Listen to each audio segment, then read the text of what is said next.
We are on. All right. Hello, everyone, and welcome to the last chapter, hopefully, of Book 2 of our The One Ring campaign. Book 2 is entitled The Return of the Shadow, Chapter 6. Oh, Elbereth Gilthoniel. We will take it away.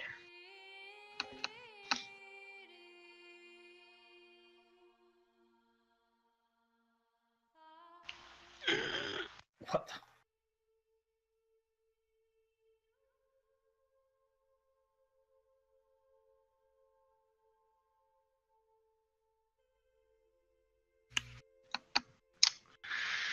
And so it was that as the summer grew late in the year 3014 of the Third Age of Middle-earth, a great and dark host gathered in Mirkwood. From the mountains and the hills of that dank wood collected a force of goblins and orcs and spiders and other nasty things that dwell in dark places. For there was a rumor that a thing most precious Where are you and gonna hang desired them? by the Dark Lord may be found in the woodland realm of the elves. Thranduil was their king, and though the highest servants of Sauron feared him, none could stand against the shadow for long. In the waning days of August, an elvish hunting party was attacked. All were slain save one, Legolas, son of Thranduil. Fleeing back to his father's halls, the elves had time to prepare.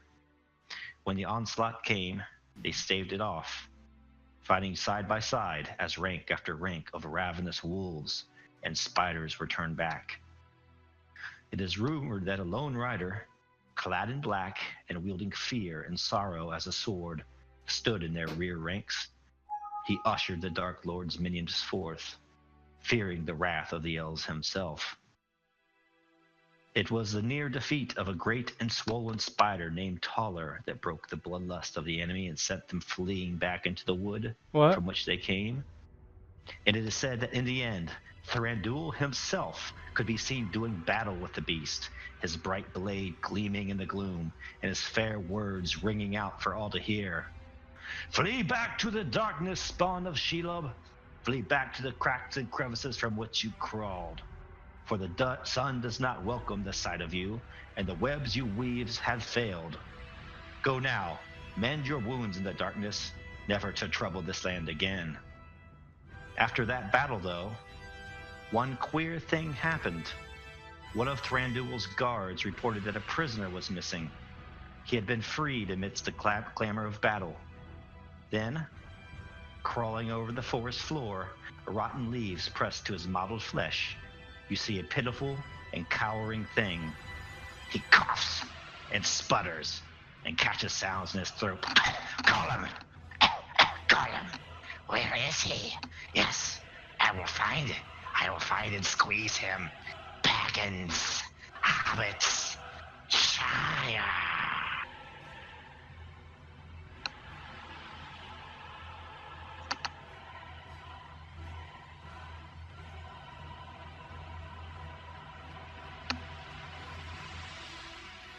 And it was also that we find a tall and dark figure atop a savage steed. He lords over an old man who carries a gnarled staff. Run from your hiding place, bird lover, beast tamer, walker of woods, for this forest is claimed by the Eye, and it is his, and all his dominion all within it. You will not step foot upon Roscobel's soil, says Radagast's voice. It is now no longer meek and polite, but commanding. Radagast's stature seems to expand until he's equal or greater than the shadow before him. This hedge will suffer no shadow, he says.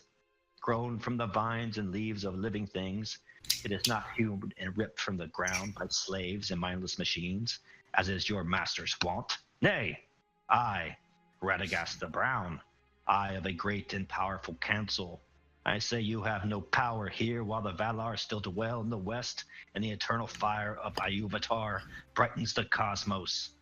I say your steed is spooked and your sword broken, servant of the shadow. Then the Nazgul's sword shatters, even as it was slung low over his left hip, and the wraith stallion neighed and whined in the dusk. Ska, wizard, you speak words of power, but that power wanes. Mark my word, my lord will have what he seeks, and then he will end all. Then, with a snort and snarl, the Black Rider wheels his horse about and disappears into the dark.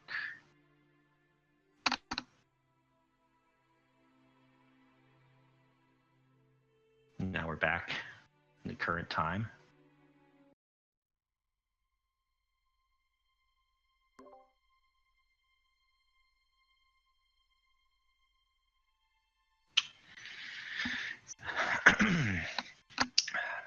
It has been nearly an hour since you struggled with the Nazgul, and yet you still draw breath.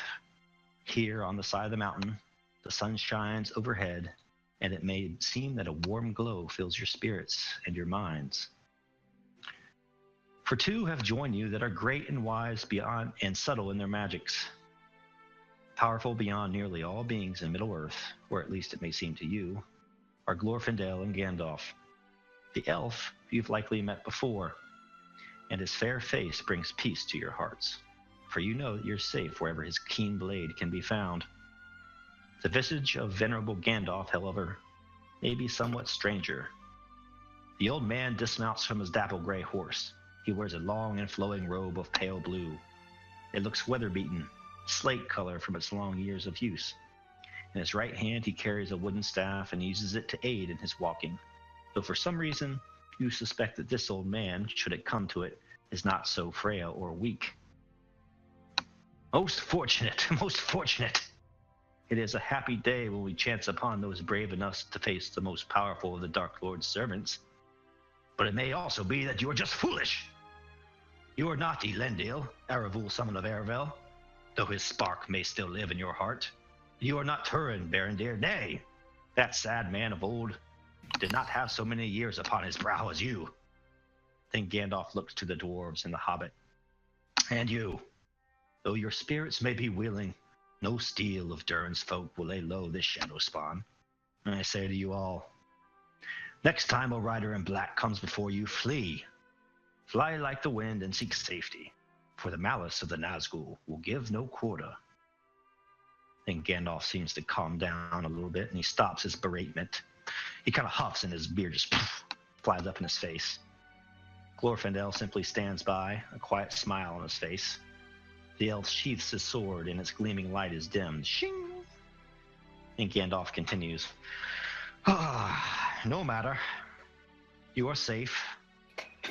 Now, for a few moments, we should rest and bind your wounds. You must tell me your tale. We must make our way to Imladris after a time. He looks around up the mountain as the clouds roll in. Surely we should not tarry on the side of this ill-fated mountain. Thus begins our last chapter.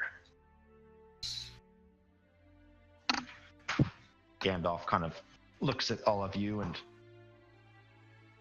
in his frenzy to give you a piece of his mind, and you might sense that he feared that he might have found you all dead after that confrontation. He goes to Eravul. Oh, my words, they must have been too harsh. And he kind of looks over your wounds. Yeah, Eravul is currently kind of sitting in the brown grass, and he looks kind of,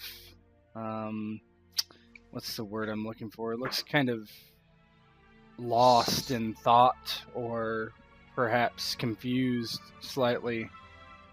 Upon checking his injuries, the back of his head is bloodied. And he looks up at Gandalf and almost doesn't recognize him momentarily, but then, like, Mithrandir, kind of almost surprised that he's here even after the chastisement that they all received. It's almost like he didn't hear it. And concussion. He kind of climbs to his feet and steadies himself with a hand on the rock and kind of pushes himself up to full height. And it is quite fortunate you came. Fortunate indeed. I dare say so. And he looks to the dwarves and to Aglaron and the hobbit and Mithrandir. Your friends are brave indeed. But, well, you very nearly met your end there, Erebul. As a leader of this company, I should think you more wise. Your heart is strong and brave, but there are times to temper it, Erebul. Don't I know it? And he looks to Glorfindel and then back to Gandalf and says, "It was not what you think. It was not a fight meant for victory. I only wished to buy my fellowship some time." And he kind of pauses and says, "The Dark Rider was on horse and we, well, are on foot. I do not know how we would have outpaced him." And he kind of like looks around at the rolling hills and whatnot. Glorfindel puts his hand on Gandalf's shoulder and says, "Do not be too much harsh on this man of the West, old friend. If you recall your tales, well, I was in much a similar situation once, long ago, and, well," he looks down at his body, like, amazingly that it's corporeal. Says, "It did not turn out so well for me as it did Erebul." And does anybody want to give me a lore check? Or if anybody has. I have old lore trait. Yeah. I'll break my trait. Yeah, both of you would know there's a tale of this elf in the days of the First Age that took down a Balrog and kind of perished in the process, and his name is one of the same as Glorfindel. Arvel just kind of looks between the two, kind of enamored. He's probably met Glorfindel and Rivendell before, but and knows of Mithrandir, and by sight can recognize him, but has never met him clearly. And he kind of looks at his companions and then turns to Glorfindel and says, "Unfortunately, Mithrandir's words speak true. Arthur was lost to us along the high pass on the way to the east." And Glorfindel's visage just sinks. He's wordless, looks up into the mountain pass. The wind picks up and blows his hair to the east.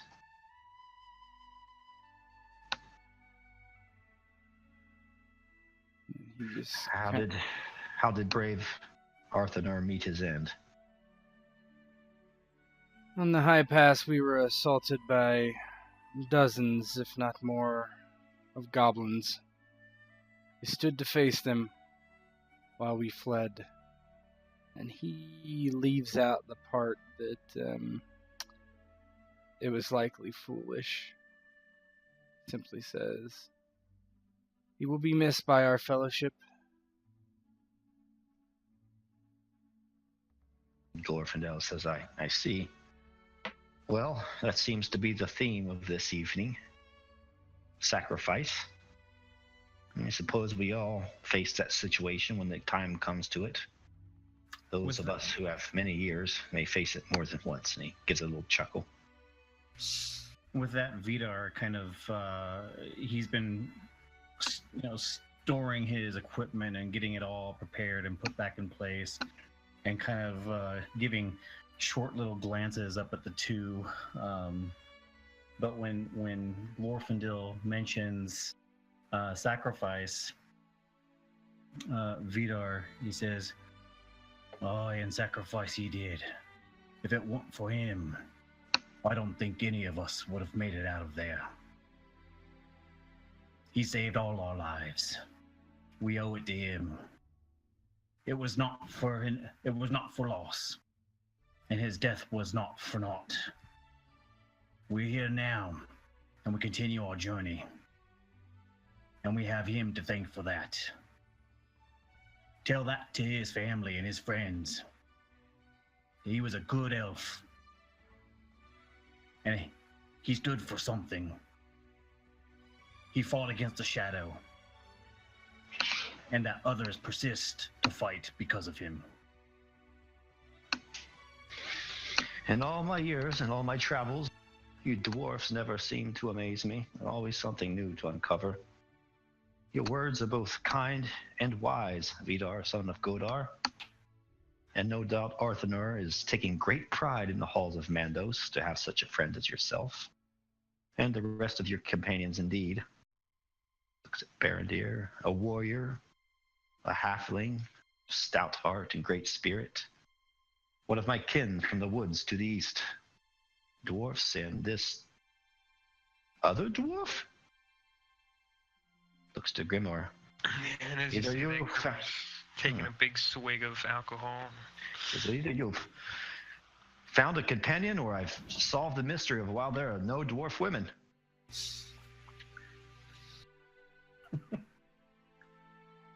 Boy, what do you say about that? No dwarf women. I have a mind to tell you all about the beautiful dwarf women under the mountain. Mind your... never mind. They may not be so beautiful to you. We'll have plenty of time to hear of them on the journey to Rivendell, Glorfindel says. Come with me, my bearded friends, and the rest of you. And you can put down that swill you're drinking. Have some of this. And he produces something from his belt, and it's a crystal flask. And Gandalf kind of looks at it and raises his eyes. Oh, indeed. Yes, have some of this. Oh, what's this? Some fancy elvish wine? He walks over and... Hands it first to Grimoire. And, all right, then. To take a big swig, because I think this is pansy, elvish drinking swill. It's quite literally some of the best stuff you've ever had, and goes down smooth and makes you feel a little tipsy, but all in a good way. You feel more vital, and any world weariness or travel fatigue you've had starts to fade from your body. And what's more, Glorfindel asks that you pass the flask around, and each of you will get back 2 times your basic heart score instead of just the 1 after a battle. Ooh. Well, I must say I'm pleasantly surprised. This is pretty good. Here, try some. Manfolk, long leg. Walk over towards Eravul, since he probably needs his spirits to be raised just a tad. It's good. I didn't know I drink so much alcohol. Here, try it. Eravul reaches out and takes it, and nods and wordlessly takes a drink, and typically fairly expressionless. He kind of eyebrows raise, and nods again and passes it over to Vidar. Are you sure this is as good as a good dwarven ale? He's looking over at Grimoire. Oh, you don't drink good dwarvish ale anyway anymore. You buy the expensive, fancy human stuff. I know you. Ah, well, that might be true, but I'd ask, didn't I? And he takes a swig off of it. Some of it, it runs down his chin and down his beard just a little bit as he continues passing the flagon or whatever it is to the others. What are your thoughts, your lordship? They fit your fancy palate. Well, and he has a little bit of a grin already just from the one swig. I think it's suitable. It's definitely suitable. Go back to packing my things.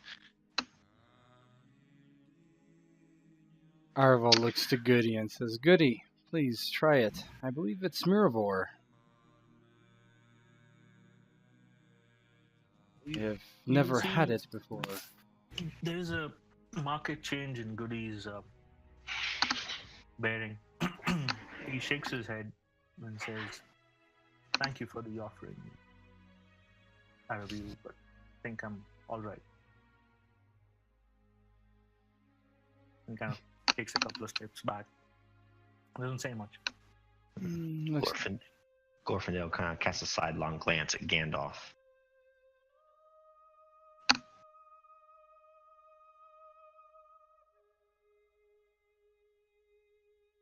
They just look worried. They've never seen a hobbit turn down the drink. Yeah, Arvel looks to Goody and says, "As you wish, Goody, but it is a once in a lifetime, perhaps, opportunity. This is not simply wine. This is something very special."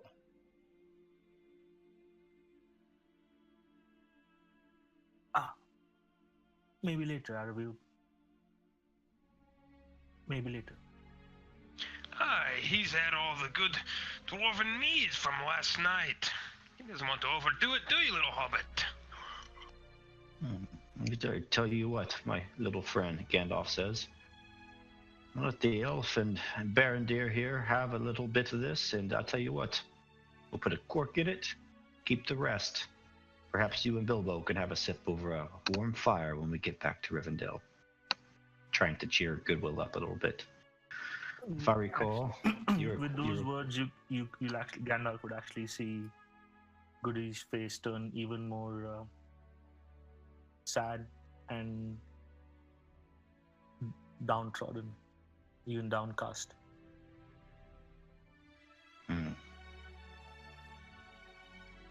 Says, if I recall, you were very close to the elf Arthanar, weren't you? Yes, indeed. Know this, my friend. Not all tears are a sorrow. There may be time when you meet him again. But for now, know that what he did and what happened, well, perhaps it was meant to happen. And it will provide you no comfort now, but perhaps when times are darkness and you are at the top of a mountain or in some dungeon, there is no light and there is no hope, my words will come back to you. And he lays his hand on Goodwill and does his best to raise the hobbit's spirits.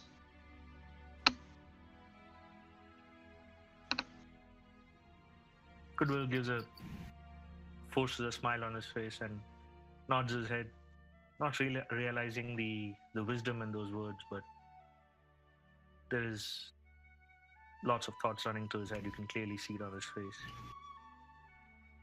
He kind of mumbles something, but nods his head.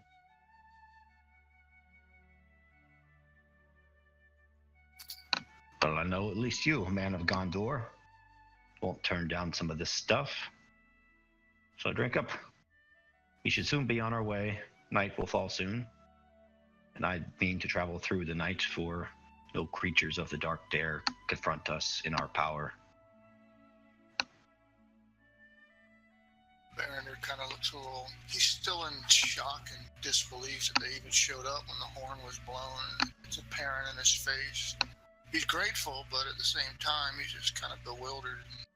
Kind of looks at the flask like he doesn't really want to take a drink, but he ultimately relents with a resounding just like, well, I do not wish to offend anyone here. I'll take a draught.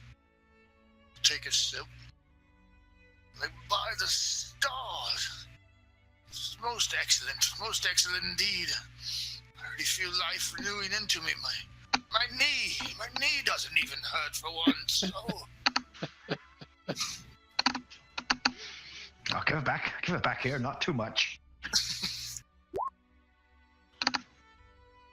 Gandalf takes it back and looks to Glorfindel as if kind of non-verbally asking for permission, and puts a cork in it, puts it in a little satchel in his belt, and says, this will cheer you up when times are darkest. And Goodwill. Continue forward. Do not look back. Time will not heal all wounds, but I do believe that they will get better over time. And he looks up to the mountains, and mountains are kind of rolling over the peaks, and the sun is starting to set in the west. And he says, "I know you're bruised and beaten, but this should help. We will go through the night, make a short camp before the dawn, and then continue on to Rivendell. There's no time to tarry." And they both have their horses, and they will offer their horses to whoever's the most beat up. Before we continue on, did we need to allocate fellowship points? Oh, yes. Very good point. Can you do that quickly? We have. All right. First of all, everyone, if your fellowship focus was not wounded, which is everyone, give yourself 1 extra hope. Yeah. All right. So that's good. Mm-hmm. And then we have 7 to work with. Well, I have 6 hope and 4 shadow, so I would like at least 2. Sounds like you're getting some fucking fellowship points, buddy. Why don't you take 3? Pardon my French. Okay, I will. So everyone takes 3, so we have 4 more to work with. I think Goody needs quite a bit too. Yeah. Maybe the cold walk in the mountain air will cheer him up. No, I'm good. You can give the rest to the others. I didn't use it so much. He wants to go mad. Okay, so we have 4 more. What's Barondir and Vidar at? I'm There. at 9 because Goody didn't take any damage last time. I'm 6 out of 9. I mean, I could do 1, I guess, I wouldn't mind 1 if at all possible. and then the other 2 can go to Goody.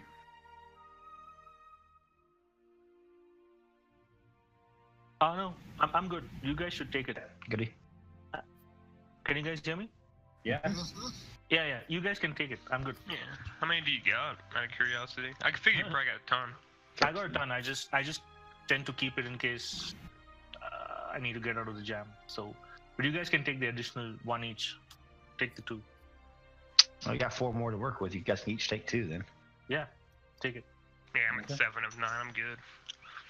All right. I don't think I have. I think I have like 1 shadow, but who cares? Well. All right, so you guys each get Barondir and Vidar takes 2. Okay. Done. Cool. My max hope is nuts.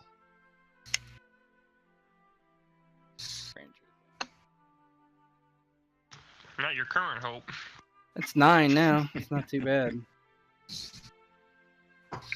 So here you are. It's August 18th. And you're going to go. I'm guessing this direction.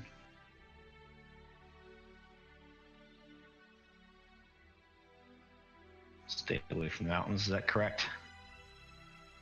Well, you're being led by Gandalf. Yeah, whatever so they. that's how they go. Yeah, I'm not gonna tell Gandalf what to do. Yeah. No, we should go this way. You know who I am. I haven't seen Bjorn in quite some time. Let's go see. So 18th to the 24th, that's going to take us 6 days. And so you travel through the night, and just as promised, just before dawn, you make a short stop and make a little campfire even. The clouds have cleared and the stars are just brilliant overhead. And Gandalf can be seen kind of goes off into a copse of trees and comes back with a bundle of wood and puts it down, and he cups his hands to his mouth and just says, whispers a few words of power and blows onto the ground as little fire starts, and he kind of gives a chuckle, like even that little conjurer's trick just still amuses him after all these years. He says, I know it's been a long night, all of you, despite the elven cordial. Warm up.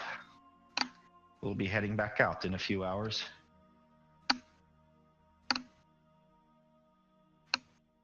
And Glorfindel just kind of sits next to the fire and puts his sword next to his side and starts to look up at the stars. Goodwill Took.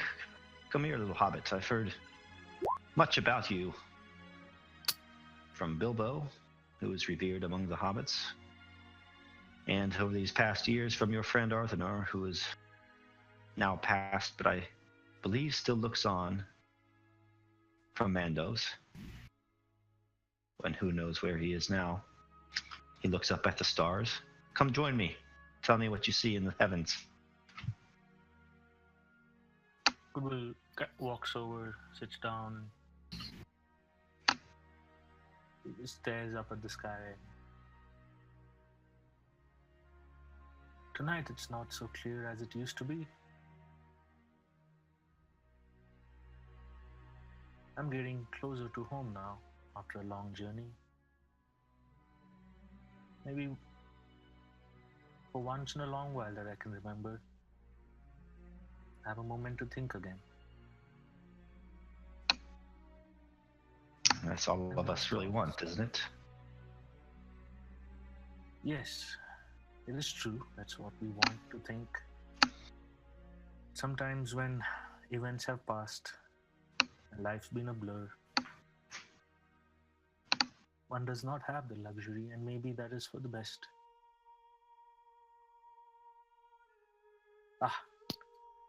I'm sorry. I forget my manners. Now is not a time for sadness, despondence. Our journey has been long. We have met many a new folk, and many a terrible news we carry. This journey has not been, and Goody just has no words after that. He kind of goes silent. And you sense that Gandalf is standing behind you. I know, Goodwill. The rumors have even crossed the mountains. The enemy, the Dark Lord. I believe I know what he seeks and who he seeks, and he seeks, above all else, a hobbit. I imagine you must feel so very scared right now. But just know that, as I said before, what will happen, and you have friends even in the darkest of times. You can count on my staff and Glorfindel's sword here. And even these dwarves, Maddox and their axes, Narabul's sword, and the bow of Aglaron, sometimes. And the shield of this brave man of the south who's journeyed all this way just to aid us in this quest. That's a comforting thought indeed.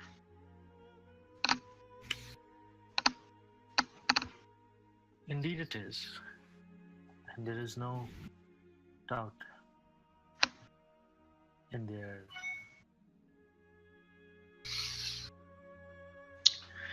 to this fellowship. Whereas has been eating at me for the past few months.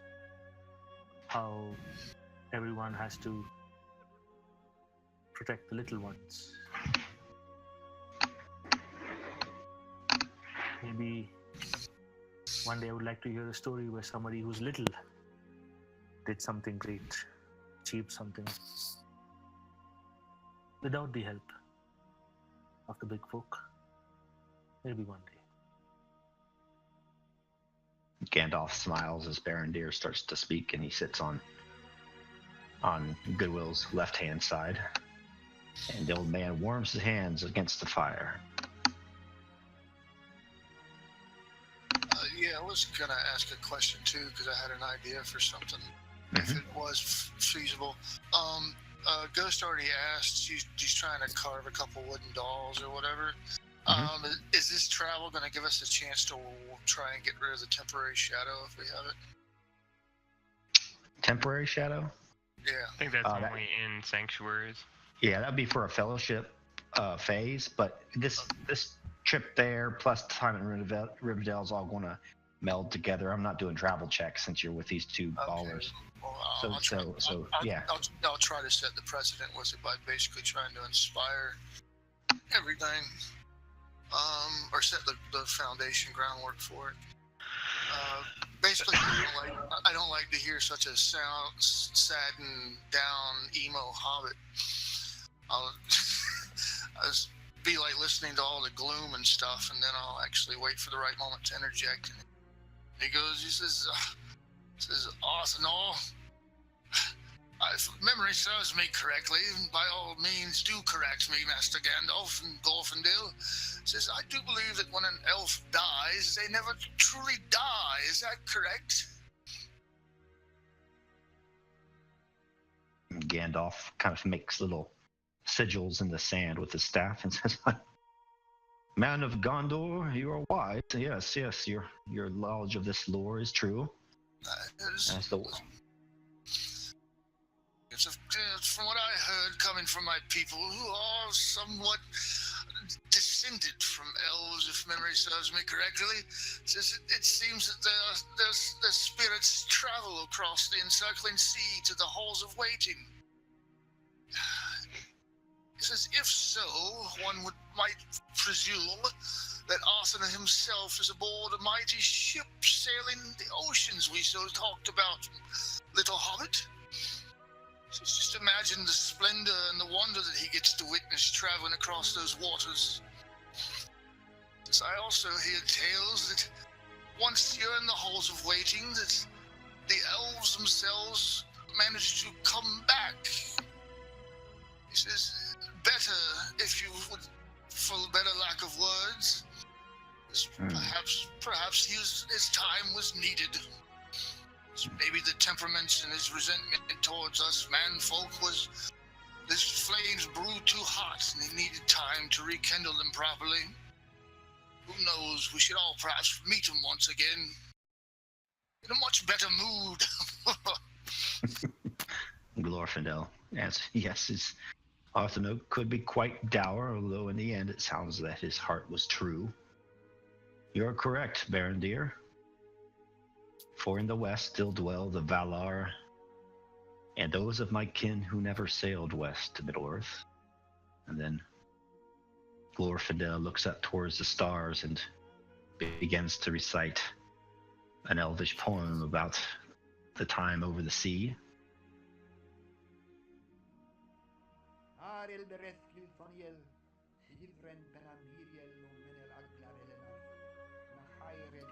You could hear his muttering. Mithrandir will get lost in it, actually, and just reflect and recollect his time in Gondor. Gandalf looks over at Goodwill, and somehow Goodwill seems to understand, not of his own accord, the meaning of the meaning of the poem. And he kind of can understand the poem, even though maybe the others cannot. O Elbereth Starkindler, there slants down like shining jewels from heaven the glory of the stars. After gazing far into the distance from tree-mangled Middle-earth, Snow White, I sing to you, beyond the sea, here beyond the great sea. And Goody, would you make me a lore check, please? Yes.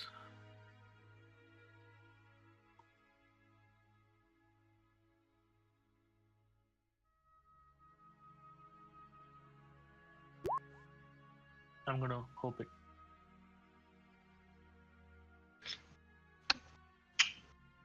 So you know the meaning of the poem, and you know of Elbereth Varda Gilthoniel, one of the Valar. Yeah, you spent some time in the library in Rivendell. You know that Varda is the wife of Manwë, most beautiful. Because of her, the creation of the stars, the elves of Middle-earth revere and love her. They even gave her the name Elbereth, which means beautiful star. And they invoke her in times when they require aid and sing her praises whenever the stars rise. And so, knowing the meaning of this, I would like you to give yourself at least one hope.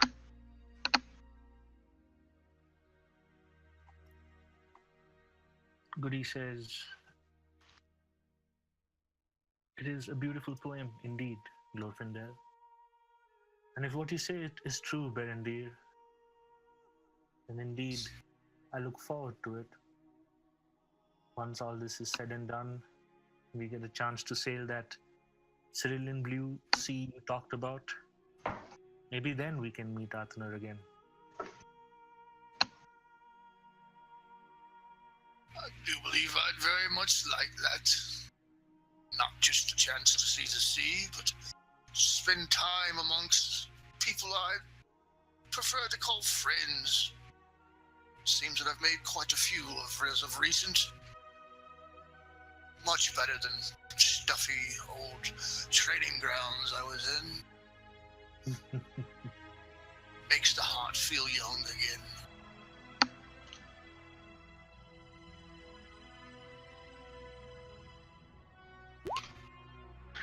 Anything else? Otherwise, we'll kind of pack up and... Yeah, just one thing you might notice about Arvel is he seems kind of like very relaxed for the mantle and the heavy weight of leadership has kind of fallen off of him, at least for a time. And he doesn't have to like concern himself with those things. He's literally just sitting there, just kind of watching and not interjecting. Pretty silent, but very, very pleased that he is no longer quote unquote in charge. It's very nice that happens sometimes in life. Yeah. That's all.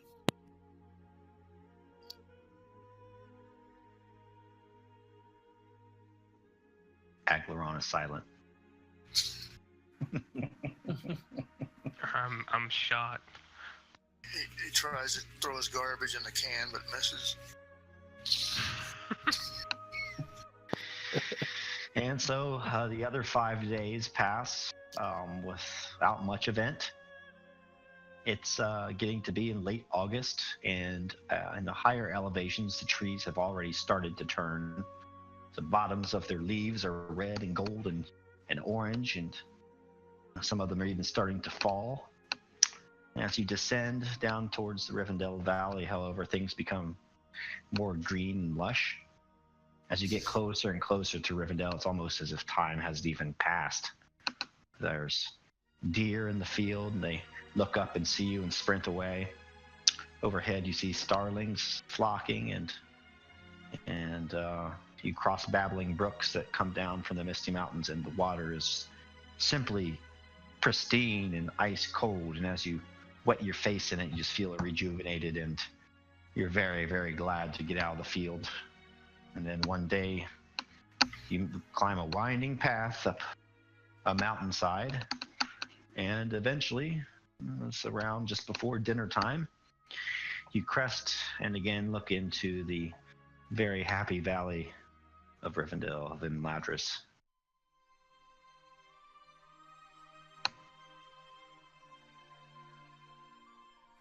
When they start walking in, Vidar kind of elbows Grimoire. Said, "Well, it's not like one of our majestic mountains. They don't have great halls like we do. But it's still beautiful, isn't it?" Aye, it's not as dark as I might like, but it's not too shabby. If I'd have known I was coming here, I would have trimmed my beard a bit.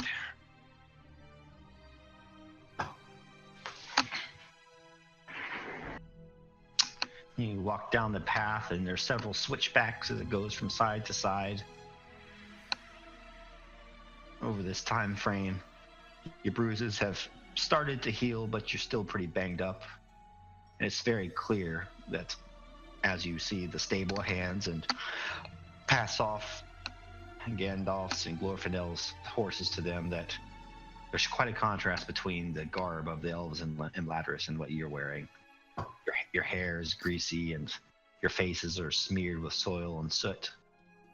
Your boots are unevenly shodden and even may have holes in them in places.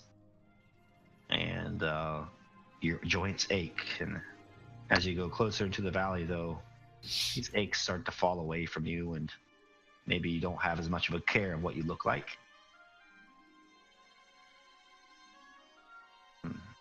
As you go further and further towards the abode of Elrond, Glorfindel, and Gandalf, they walk with you. And you eventually kind of go up onto a porch or an overlook that's overlooking the falls of the Bruinen. And there you can see the form of Elrond. And with him, or just at his left-hand side, there's a much shorter figure of stature, and they both seem to be chatting quietly and looking into the falls.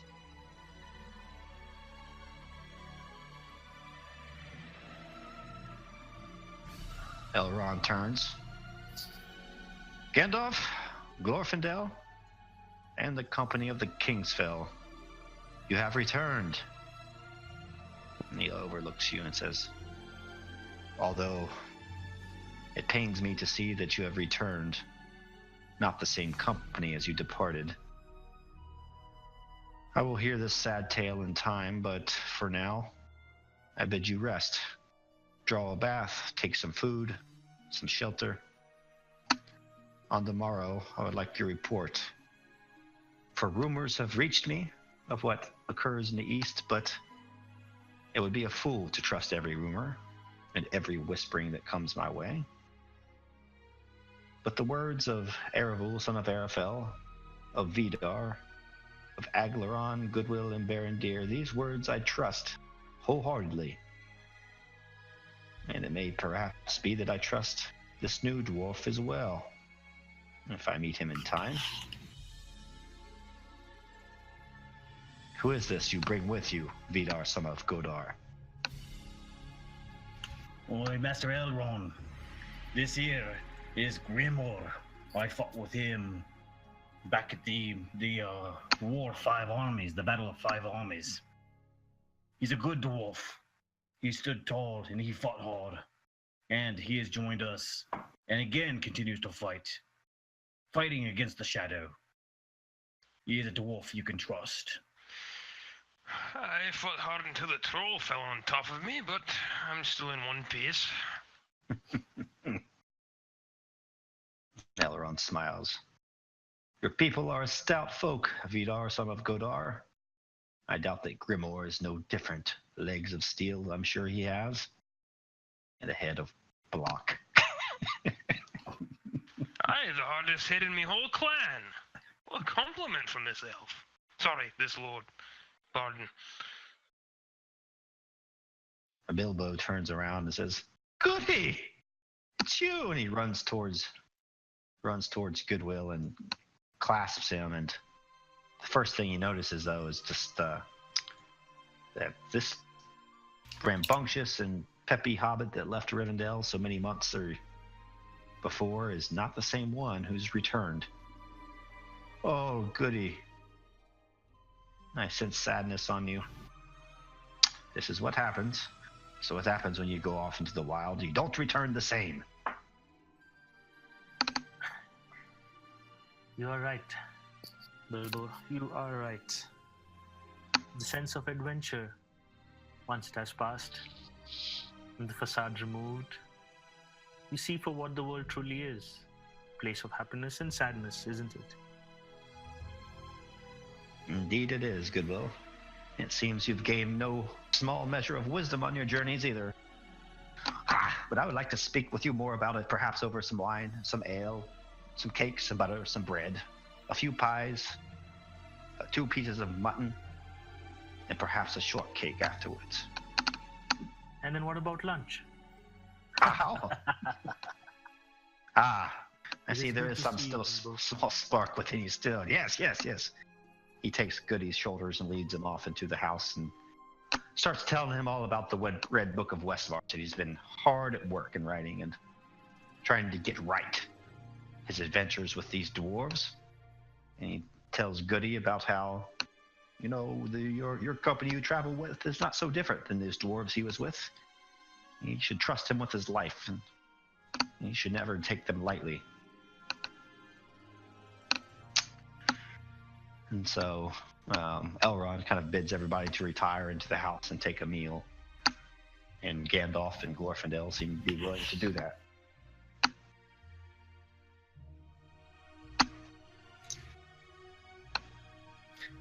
Yeah, Vidar does that. He retires to clean up and to make himself look more presentable in Rivendell.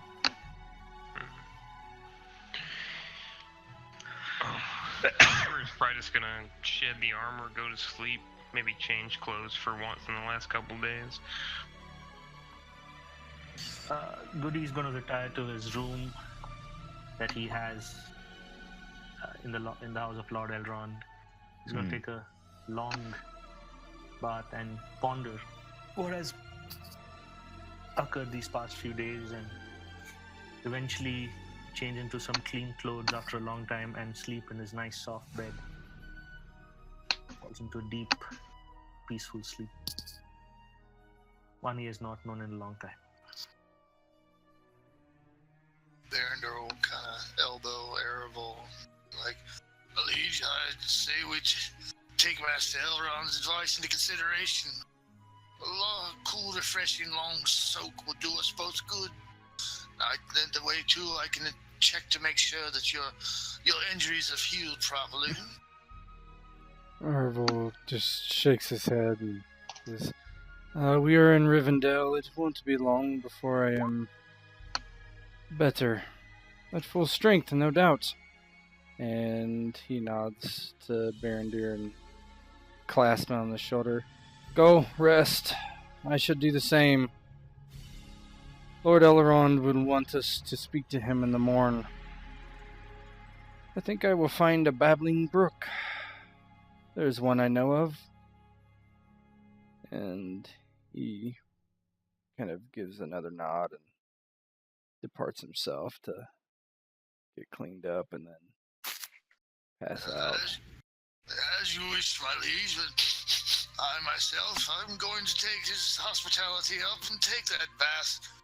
I smell worse than a dead warg's backside. He kind of chuckles. Yes, the road has been long. It would be good to rest for a while at least. Until tomorrow, Berendir. Very well, until tomorrow. Rest gracefully. You as well.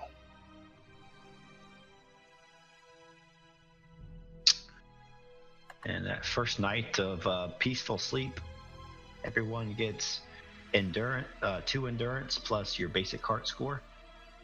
You can think of it. You can just set your endurance back to max. You'll be here long enough to recover, I'd imagine. Travel fatigue gone or no? Yep.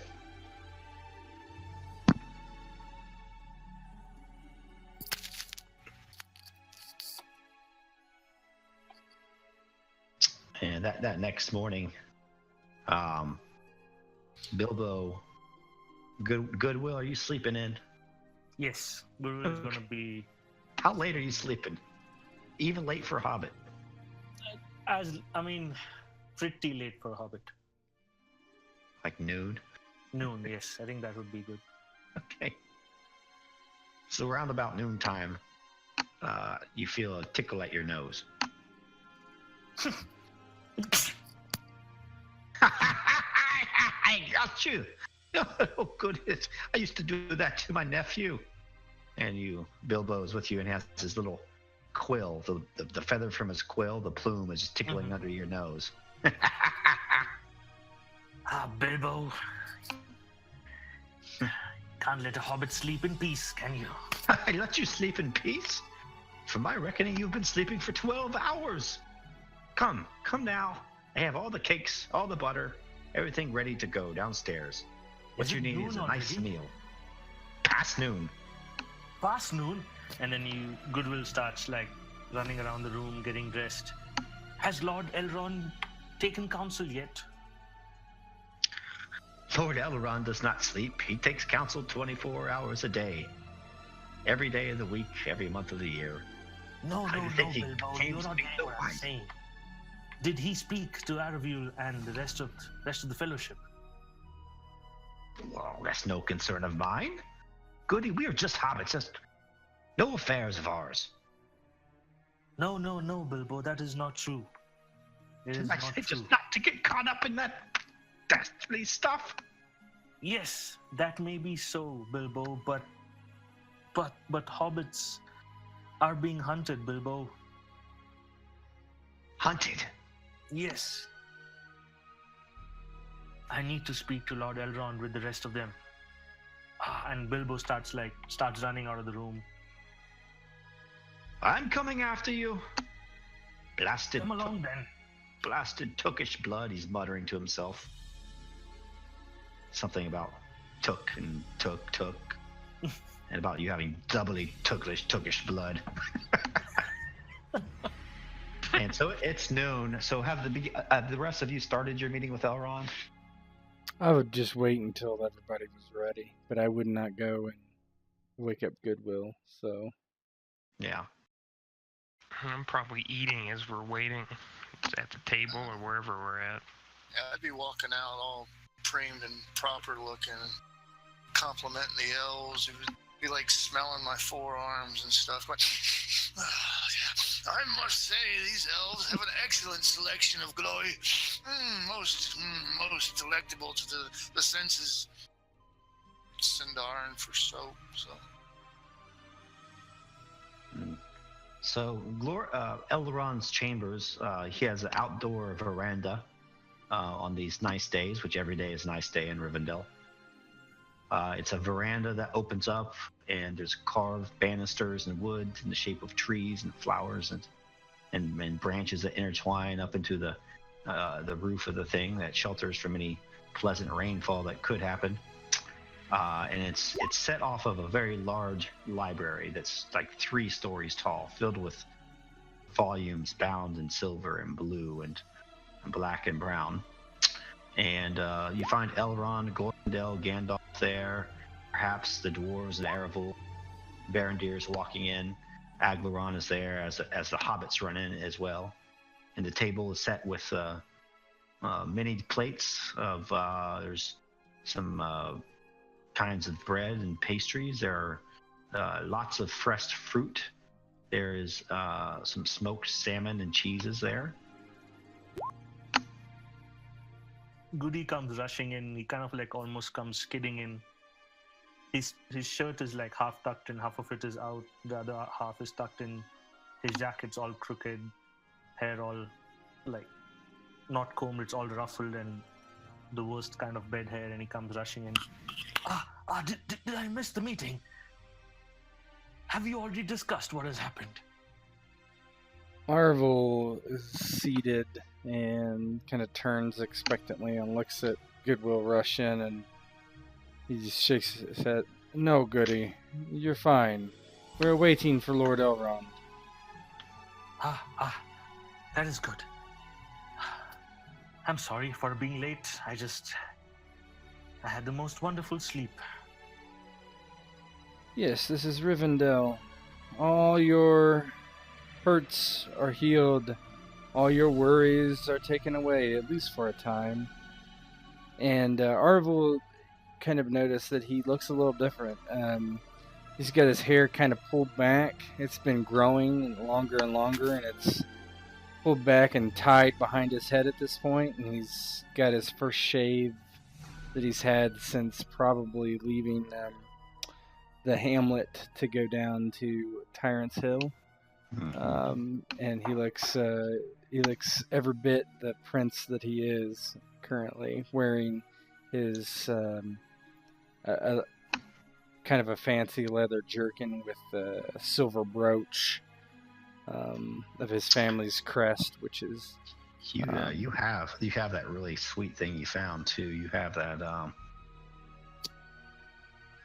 didn't you find a precious object? I did.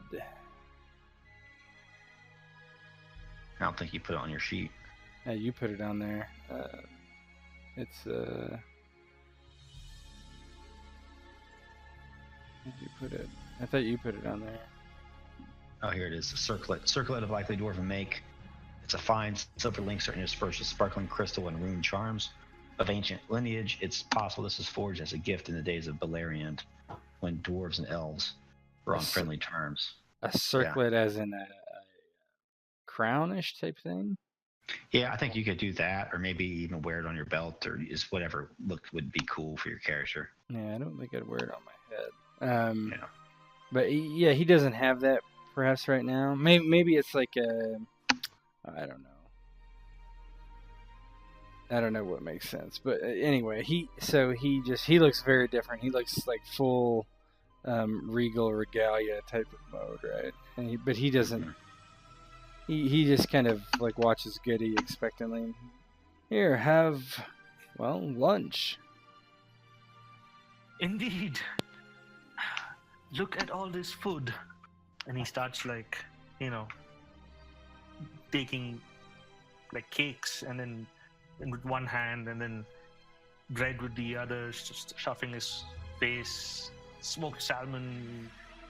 He just starts gorging on it. Taking a few moments to breathe. Pace yourself, Master Hobbit. Despite your display, you only have one stomach. And that is the sorrow of it, Berendir. That is the sorrow of it. I do only have one stomach. Start busting out at that. Berendir's just gonna have his breeches on and his padded gambesson. In his mind, it's casual day. So, but you can tell though he's taken the time to preen and proper, because though he's not an elf, he's accustomed to lifestyle that's similar to this. Mm-hmm. So he seems not out of place. Then again, it could just be all confidence on his part too. He's glad to be here, so he's really glad that there's fish, because it reminds him of home. And Vidar is he's cleaned up. He bathed and he washed up. He even polished his mail, so it's shining a little brighter. And he has 2 braids that are extending from his mustache down into his beard, the length of his beard. And he leans over and he kind of nudges Grimor. He's like, "Do you see Airhole there? Looked like he got a shave last night. Can you believe it? Those menfolk, they shave their beards. I don't understand it. I don't know why anyone would want to go do something like that." Grimmer's sitting there reaching for other plates of food. He's probably on his 2nd or 3rd plate already. Grimmer probably looks a bit out of place here because he didn't do a whole lot of primming and prepping. He's not fancy like Vidar is now, so he probably looks not a whole lot different, maybe a bit cleaner. Changed clothes for the first time in a while. Menfolk, and they're soft. They like soft faces. The women like soft faces too.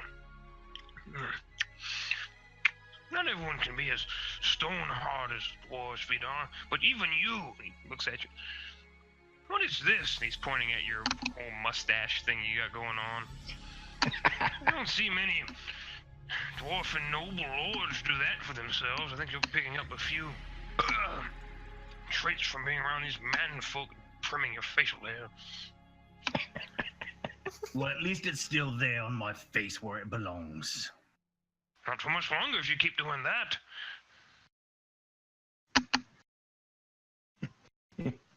Be a beardling again. There will be, I guess, be seated across, and he'll be like, "There's nothing wrong in a person taking pride in their appearance, as long as it's done in modicum, of course."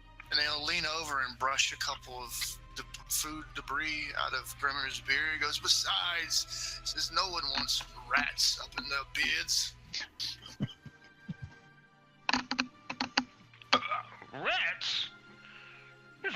rats in my beard. I haven't been down in mines in weeks at least. No time for them to roost. With that, Goody almost like spits his food out in laughter.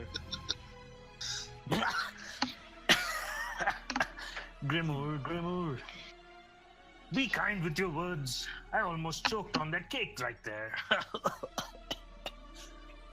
Well, if you think that's funny, you won't like how I found out there were roosting in my beard. I'll give you a couple of guesses. No. Now is not the time for that story, Grimur. Maybe in the night with that ale that you carry. I imagine it would ruin everyone's appetite if I went too far into it, so...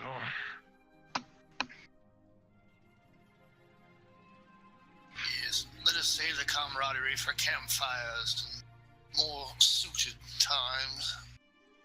For now, let us just enjoy the peace and quiet. And the food. All the food. Going for plate number 3. Yeah, Arvel kind of looks at Grimmer and then Vidar and Goodwill, who are likely all stuffing their faces. Oh yeah, Goodwill is... There is no plate for Goodwill, it's just like a constant. Arvel is like, I do not know that Rivendell is supplied for the 3 of you and Master Bilbo as well. I agree, my liege. I wouldn't be surprised if Master Elrond sent us out on our own personal foraging mission to restock his pantry. Yes, but somebody's got to eat for you folk as well. You have barely touched that bread, Arvel. And Berendir, that salmon, I believe, has been smoked. You can indeed eat more of it. You don't have to catch it like you do, as your stories would have told me. Enjoy, my friends. It's not long before we'll be back out again and eating those berries and shrubs that we find and the odd wolf's potato. meat.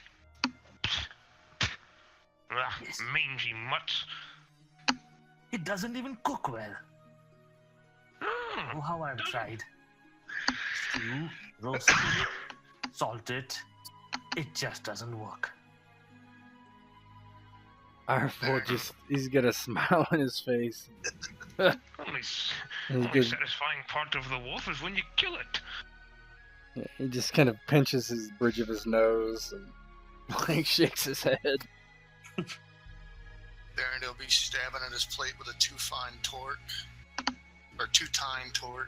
And they just look over it a moment or two and he goes, I do say, Vidar, this way that you've braided your beard actually accentuates your features nicely. You look more civilized. Then he'll look down and he'll go, oh, if that hair was upon my face, I'd probably trim at least 6 inches off the lengths to give it a more modified sense of refinement. Vidar just kind of looks at him while he's, eating some food. And then he raises an eyebrow. He says, well, I think I need to look more civilized. After all, I am a lord, am I not? And he laughs and he elbows Grimoire. Dwarfish lords, shakes his head. And civilized. Look at you, Vidar, fitting in with all these fancy folk. Arvel, yes, a lord of the largest treasury in Bree. Quite a lord. That's what I was about to say. An old captain of mine once told us we're all lords and ladies until the coffers run out. Perhaps you can buy us more boats, Vidar.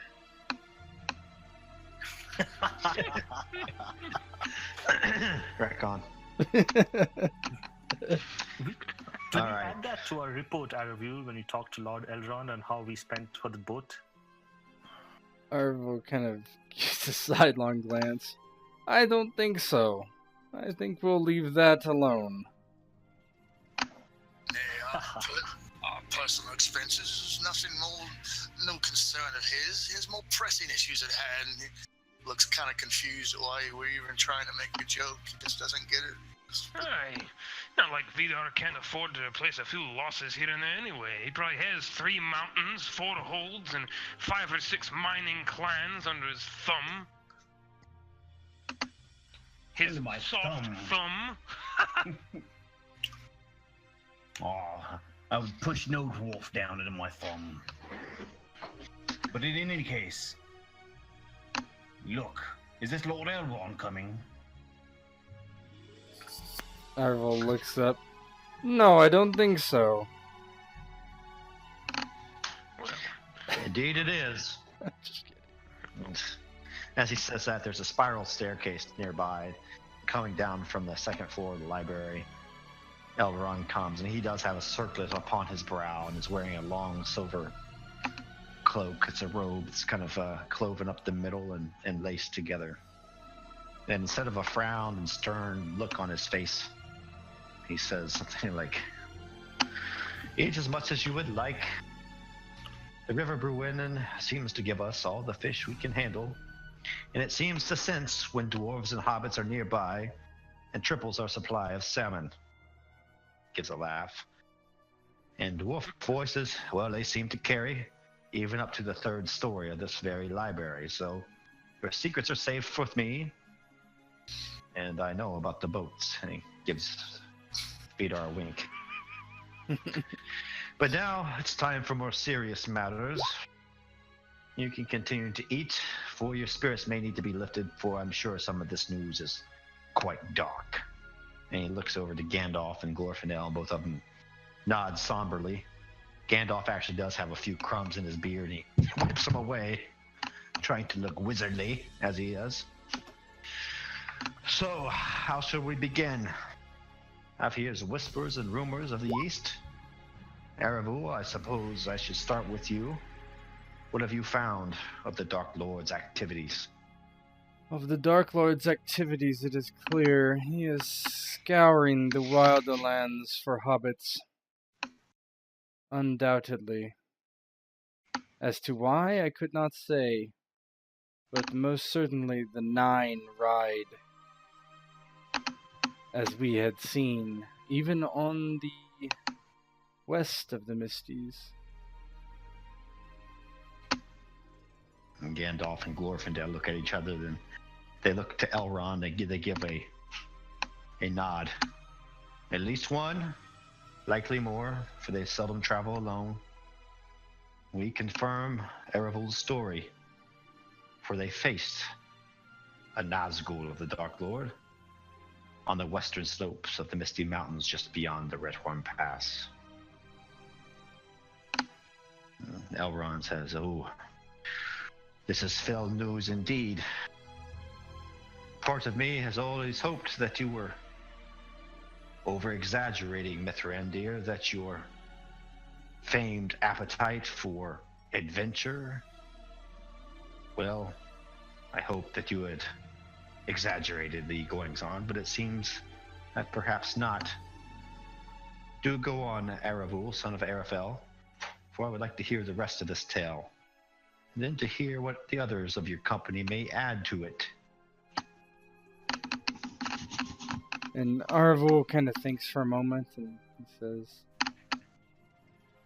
"I should tell the worst of the tale and let others talk of the rest.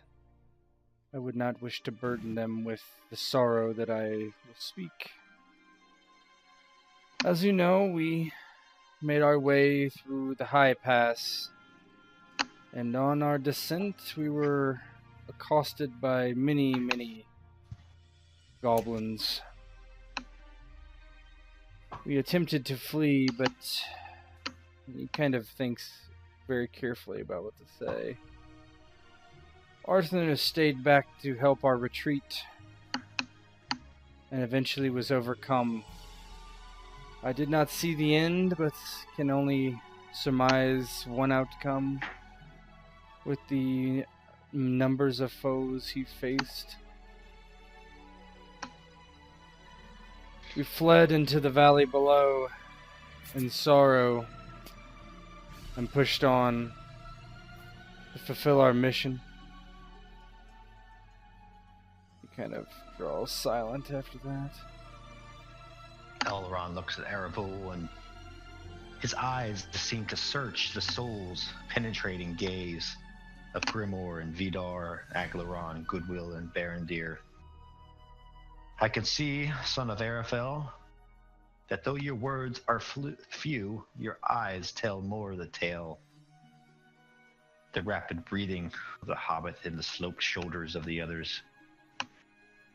And perhaps there is more to Arthanur's tale that you do not say here, and that is just as well. We remember him as a brave elf, rash sometimes cruel of word. But if one thing is true, he did not betray those closest to him, even in the end. And thus, I believe his sacrifice was just. For it may be because of him that you all still draw breath.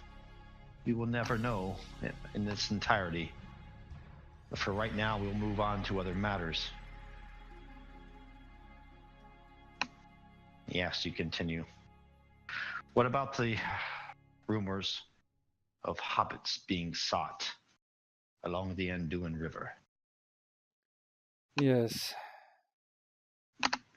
And he kind of looks over to the others and then back to Elrond.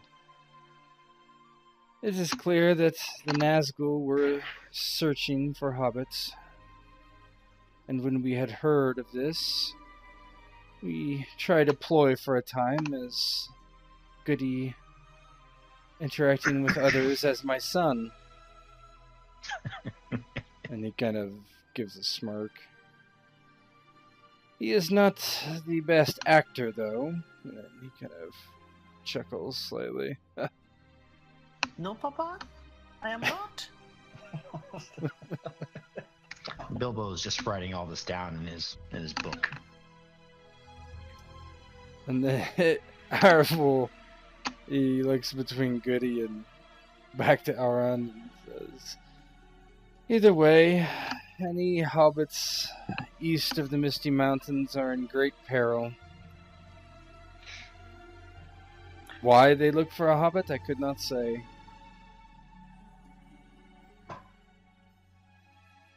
Again, Gandalf takes his pipe out and starts to puff. And he looks deep in thought. That witty old wizard that saved you on the mountain is gone, and now it's a very wise, old, venerable, almost lordly disposition he has. Shadow seems to darken in the room. I believe I can complete this tale, although the end may be much to our peril. He starts to talk. He basically goes into the long story and kind of gives some of the backstory about the ring that we're also very familiar with. And throw this up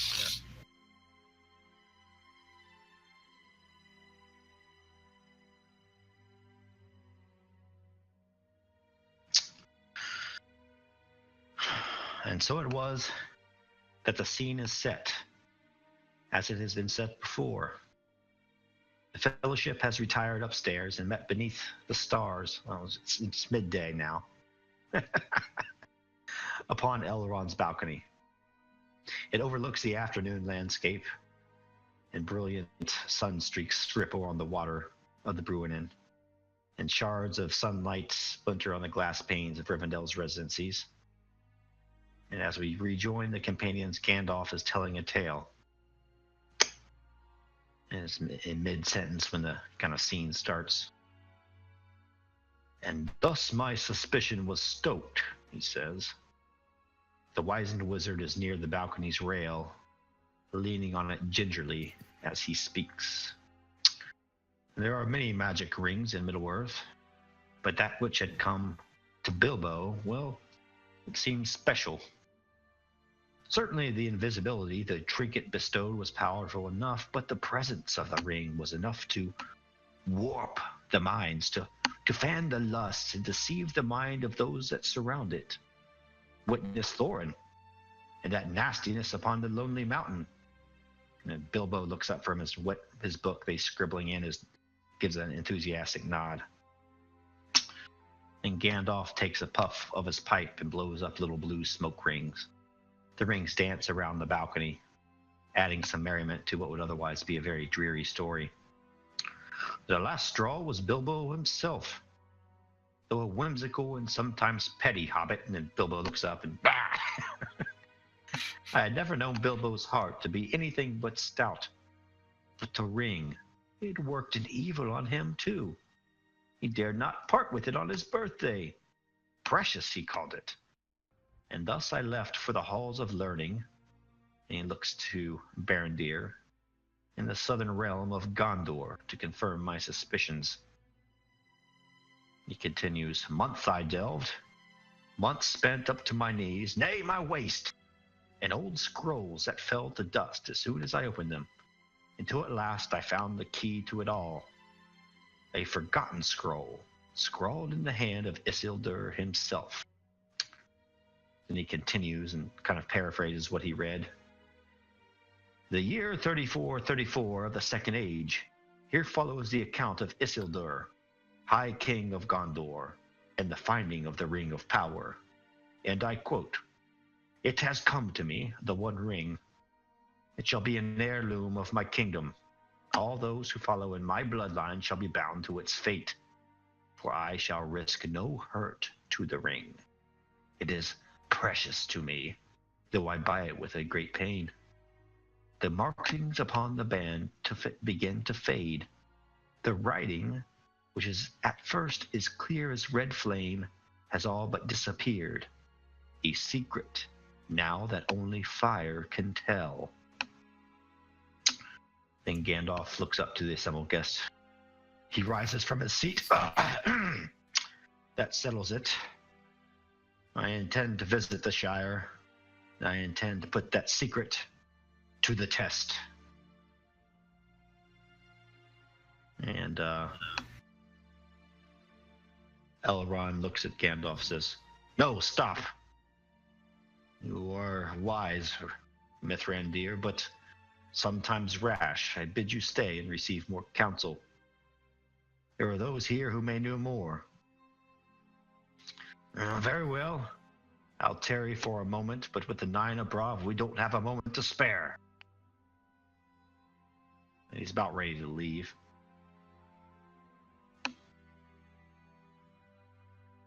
So, any of you? Very well. I'll be gone. I'm not sure what I would have to offer as far as that goes, to be honest. You pretty much, a wizard goes where he wills, and he hasn't listened to Elrond much. Yeah, So he VR has nothing that he can offer. Yeah. Goodwill looks at Lord Elrond and he says, Lord Elrond, it is not just hobbits who are in peril right now. Men are turning upon each other. We were in a place called Tyrant's Hill. We were in the company of Mogdred, who was the lord of Tyrant's Hill. His own men turned against him for the sake of power, riches, it was not clear. But indeed they turned on him because I, a hobbit, was there. It is not as plain as it may seem. We also found a hamlet, and Goodwill goes silent for a moment. It was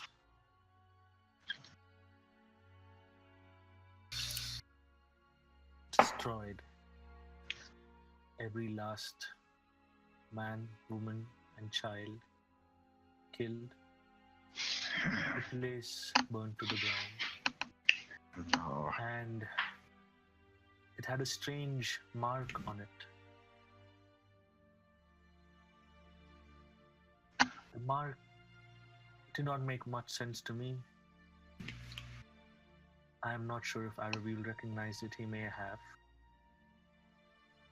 I'm It assuming looked with that. like an eye. An eye without a lid, an unblinking eye. It was painted and drawn with the blood of those who were killed.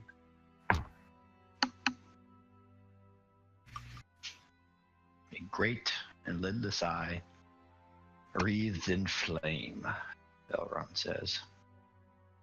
He shuts his eyes and looks at Gandalf as he's about to leave.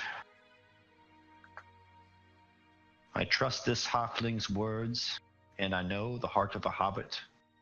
They are true, if anything.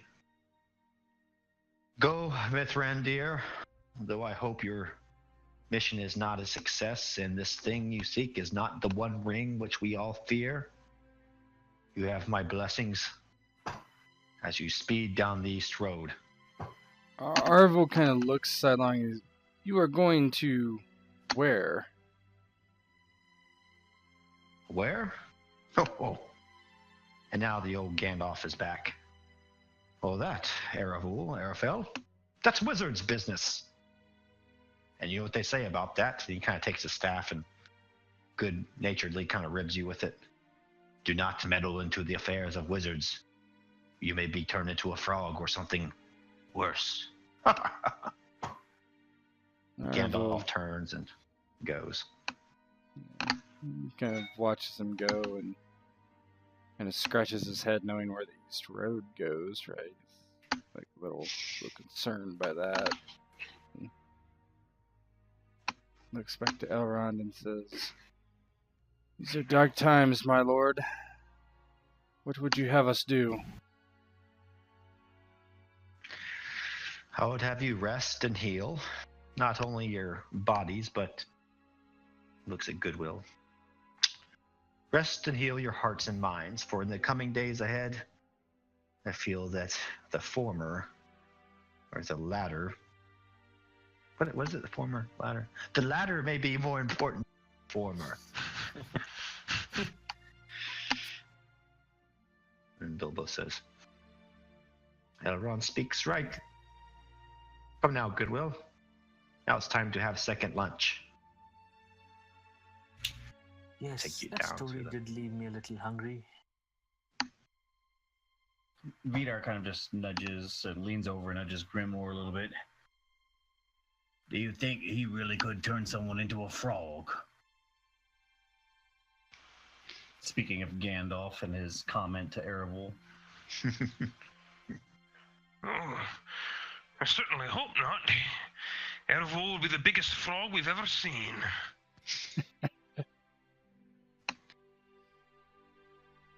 All right, I'm gonna move your ring icon up the. Man, you guys have traveled far in this game. There and back again. There you go. And Barondu's knees not yet given out. Praise be to the ancestors. So, by my account, it is now August 25th, Mm-hmm. It's hot. and you guys can stay here as long as you want and fellowship phase. Right. I don't know. Now, for people watching, for all one person that's watching, we've already spent our eight ability points and experience points kind of away from the game. So you guys can do a fellowship phase undertaking if you'd like. August. Remove that shadow is what I'm gonna try to do. August 25th. So, Errol, what are you doing? Remove shadow. All right, that's a song roll, I believe. Yep. So what? How is it? I don't have the book out in front of me, but if it's like a great success 2, Extraordinary Yeah, success yeah. 3 type of thing. Okay, Yep. here we go. Heal 14. I believe so. I'll look it up and see. We'll see what you roll. Can I assist? Never mind. Yeah. Yeah, that's what that's what I was going to say. Is if you want to, like, you're in Rivendell. If you want to, get some other people, get some opinions, take some May I long walks down by the river. May I suggest something? Mhm. So even I would like to remove my shadow, and since it's a song roll, so kind of little bit of retcon. After the meeting is done and Gandalf has left, once we kind of disperse, one evening when the sun's about to set, it's a cool breeze out. Goody through the day has kind of asked everyone to gather at a particular spot at Rivendell. This spot actually happens to be some place that he and Arthur would frequent during their first fellowship phase. And actually, I believe some of the RP took place here in one of the sessions. That it was just Arthur, myself, and the lore master. And Goody has prepared a song. He feels that the time after the mountain pass, there wasn't much time to actually say a proper farewell, right? It was kind of done in some haste because we had to keep running and get to where we needed to get to. And he kind of looks around to everyone and he says, Arthur and I spent much time here discussing about elven lore and the virtues of being an elf. There's something that Arthur always feared. I think in some ways it led to his final decision of what he did that day on the mountain pass. Arthur feared that he would follow in the footsteps of his, what you call, what's the word I'm looking for? Ancestors. He believed that if he did not push himself, he too would shy and run away from a fight. He too would discredit and dishonor the line from which he came from.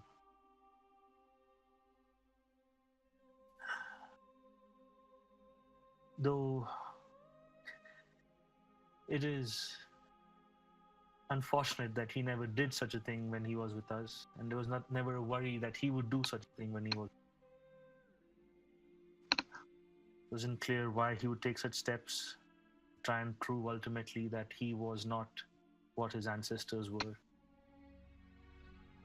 But anyway, as Lord Elrond, Gandalf and Glorfindel say, we must push on, move on, and that I may find him at the edge of the sea.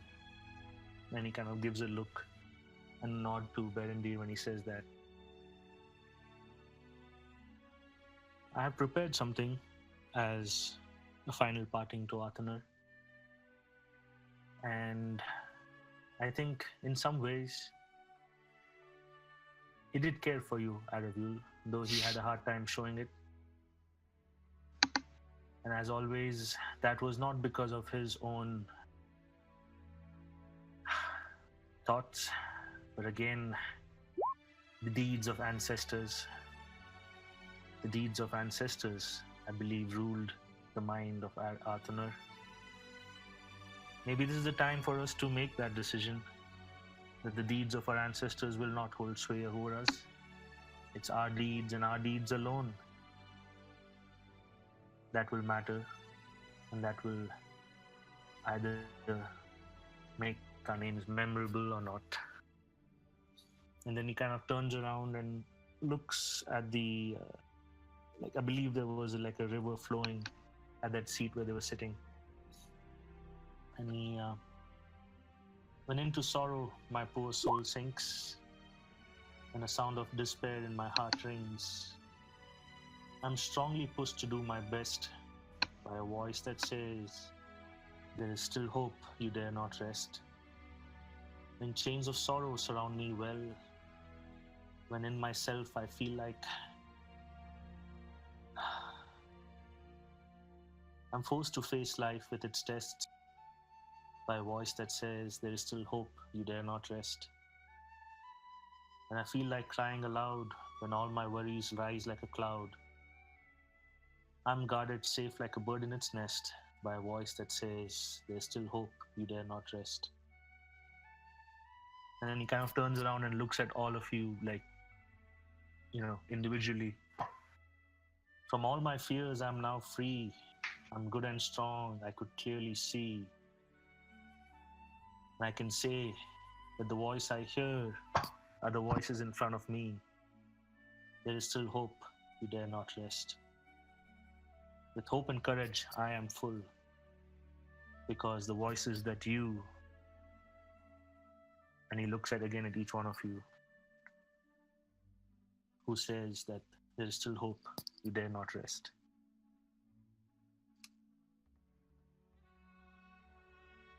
With that,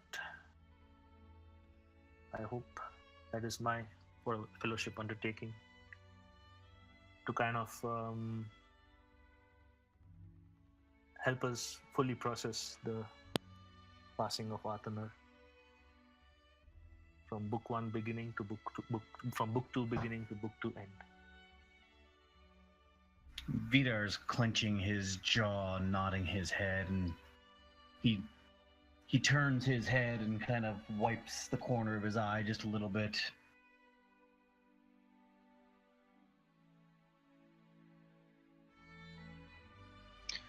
For that most excellent RP, I will lower the TN to 12. If you want to roll.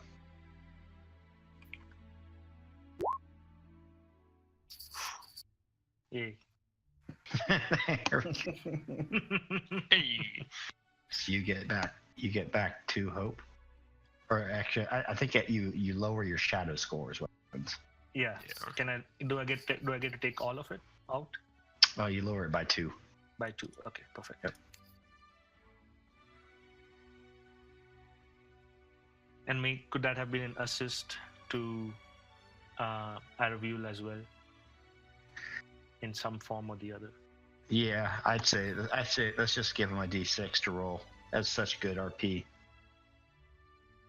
And so Araviul could spend a hope to make it, but that's going to be a net. So you spend the hope, you would still net 1. It'd be 0. It'd be 0 net. But the thing is, like, it wouldn't be 0 net because you would get 2. So you spend 1 hope, but then you get to lower your shadow by 2. Oh, okay. I see. So net 1. Mm-hmm. So roll your D6 and see if you get it anyway.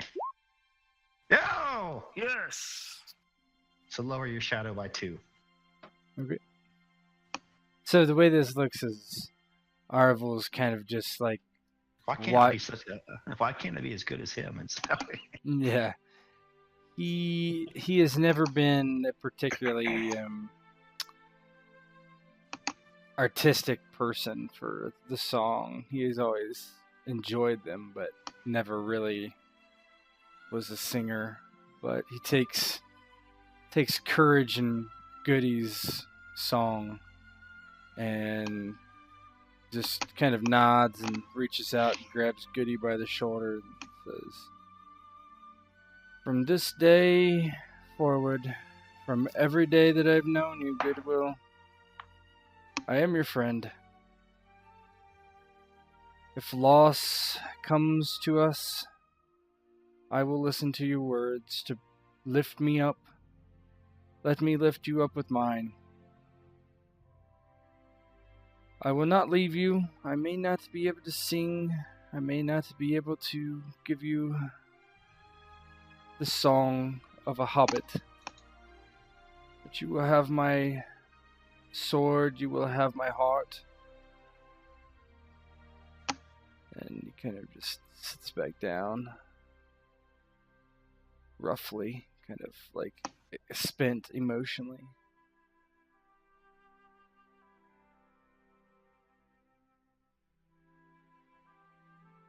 For a hobbit, I reviewed, there is all a treasure one can ever have. The treasure of friendship. And while I know you will not leave me by myself, know this, where you go, I follow. Whatever quests you take up, I will be by your side. For what you do is for the good of the people.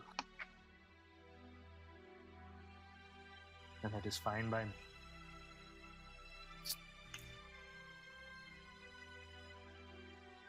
Arvul bends down and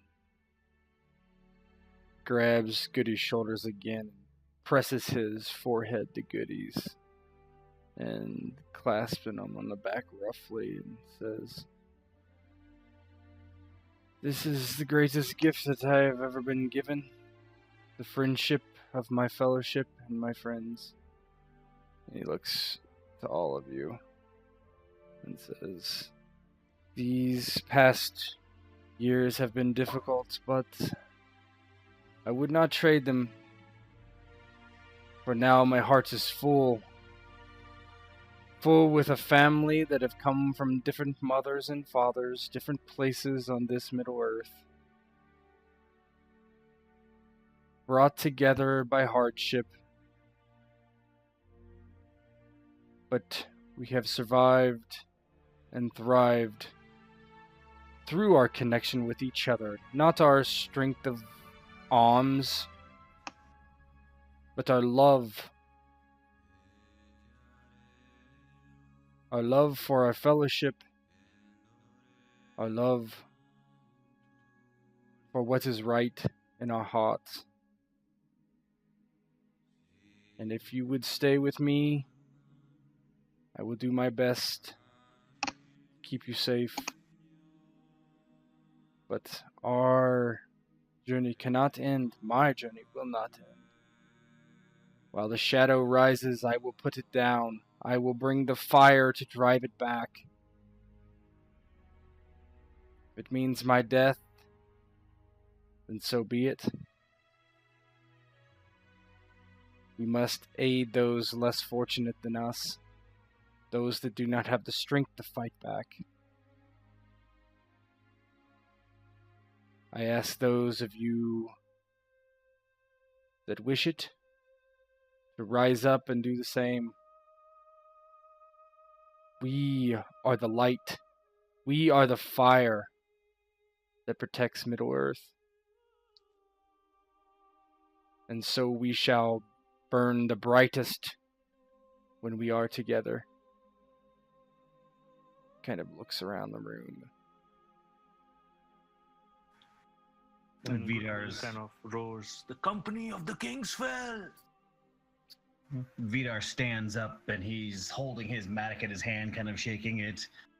He's excited, by these stirring words.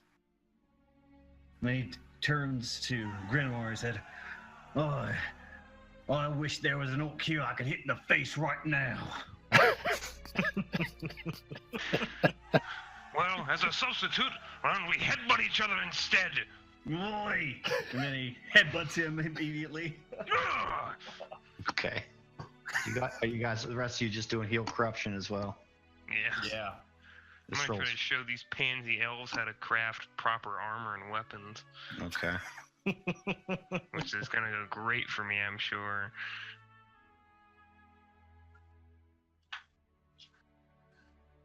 If I eye this, it'll be fitting. Oh! I'll teach you a thing or two about dwarven craftsmanship. This dainty little sword. What are you gonna do with this? That's really just a success, but I would count that as a great success, I guess, because you dolphed it. So 4 points of shadow reduction. which you probably don't need. Vidar, 2 points of shadow reduction. Woohoo! I think Mithrandir, unless he's going to do something else. I don't have craft, so mine would be a song. He was trying to put one together on the fly. Give yourself a bonus die for all the good RP.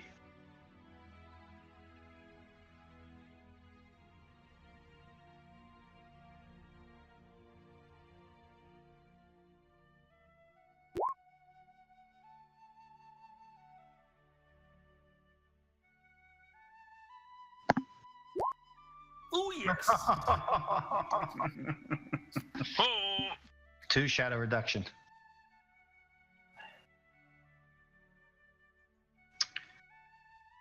So all of you pass the winter basically in Rivendell. I mean, August, September, October, November starts to get cold out. Although the winters in Rivendell are probably lovely, I imagine.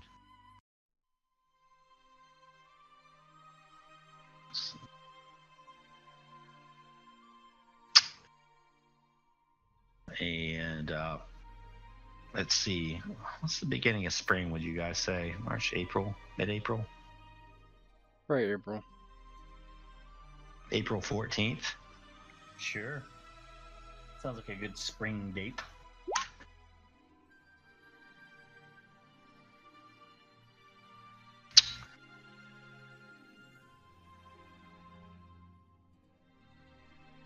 Gandalf is gone.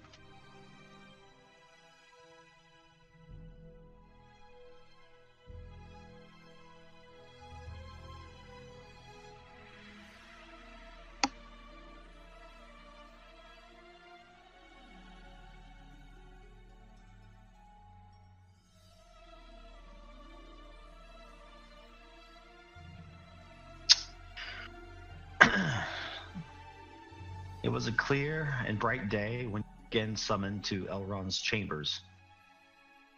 This time, the balcony doors are closed, for it is raining.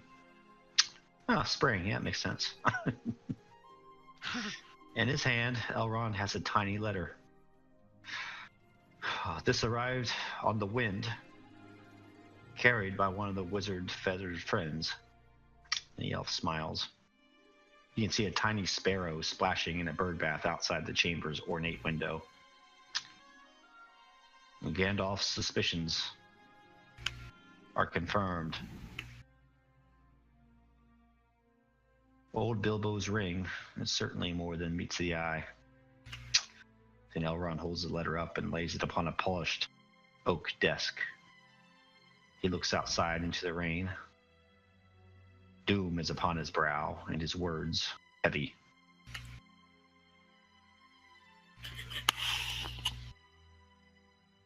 And he starts to read the letter. And he looks at the adventurers again. It appears the trial of our times is upon us, my friends. We must stand fast and do what we can against the shadow, though the way is not clear. Gandalf asks that you travel the road. And he looks to Goodwill and frowns and almost looks away because he knows about the danger this is going to bring to the Shire. Travel towards the Shire and look for this hobbit. Frodo Baggins will be chief among them, but he may travel by another name, Underhill. So basically, Gandalf has sent a message saying that, listen, a couple hobbits might be on the road, and I sent them. I can't be with them for some reason. Have the company at the Kingsfell go and patrol the road and find them and give them aid if they can. And Elrond continues. I was hesitant to give Mithrandir my blessing, but suppose that now it has paid dividends. But I'm no less eager to let the 6 of you, walk out of these doors alone. If you would, and then another elf enters the room, and there are several others with him. Please accompany Gildor. He is one of the best among us, although he has grown weary of Middle-earth. He and his allies will make the journey to the Grey Havens, as we are wont to do in this age, and they will accompany you upon the East Road. With them in your company, you will find that you do not tarry, you do not grow weary, and the servants of the shadow would dare not attack you. And Gildor just nods and looks to all of you. Please come with me upon the road. You will take the roads less traveled, stay off of the main thoroughfares. We can accompany you at least as far as Bree, for our path goes by other ways, and we do not wish to be seen by the likes of many of men these days.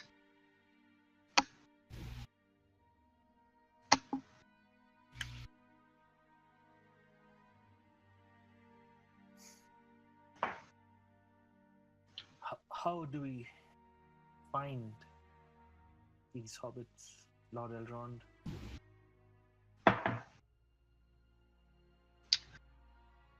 I suppose that is up to you. But Gandalf's words, well, they seemed quite urgent. Tell me this, Goodwill Tuk. From where do you hail? The wizard is mysterious and sometimes quirky in his ways, but I found them to be nevertheless very wise. He would not send a lot of you unless you had some special knowledge or some knack finding these hobbits.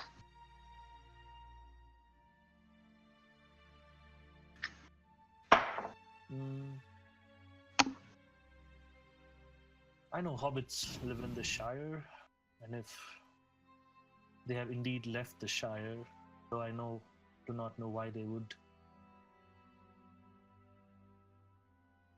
They would stay off the roads as much as possible.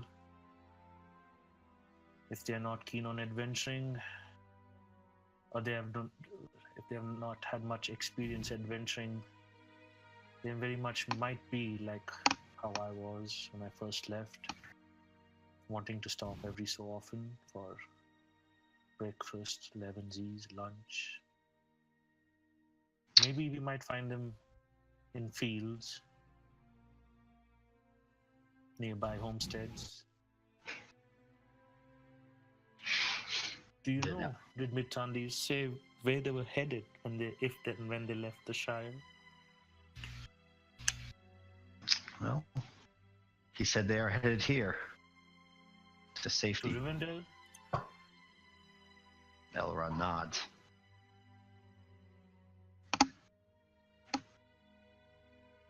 Well, then they must stop at Bree at some point. Maybe that's where we might find them. Vidar looks around and he says, well, if they're going to be headed here, we should probably off to make sure they're safe and they make it here safe and sound, all in one piece.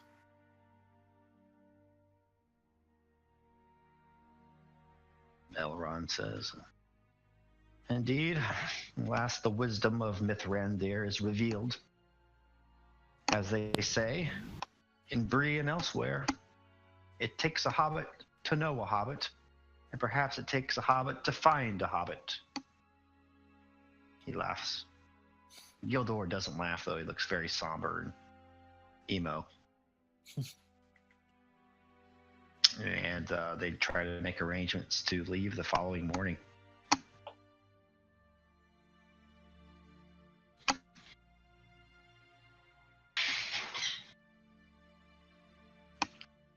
If there's nothing else, I suppose we could set out on the next tale of your next leg of your journey before we end book 3, book Sounds 2. good. Yeah, You know, I think. as everyone's kind of going their own direction back to their rooms and everything, Vidar approaches Elrond and says, oh, "Well, from one lord to another lord, Wow. I'd like to ask about that elvish wine you've got there." And he just kind of rambles on and on and on and. Ah, Elrond says, "I nearly forgot."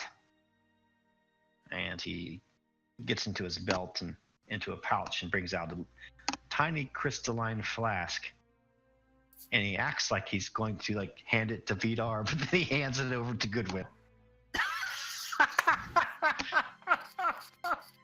Gandalf and Glorfindel wanted you to have this. Goodwill took. The phial that it comes in has certain powers. It will bring hope in darkness, and the liquid therein will rejuvenate your spirit. Goodwill accepts it and bows deeply, and he says, "As always, Lord Elrond, you are too kind, and I am in your debt." So add to your inventory a vial of Miruvor, Miruvor. Will took. Nice.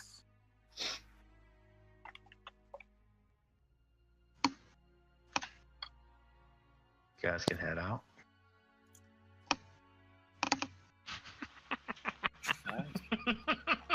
Vidar's ready. Oh, God. From one lord to another. Presumptuous. Ugh.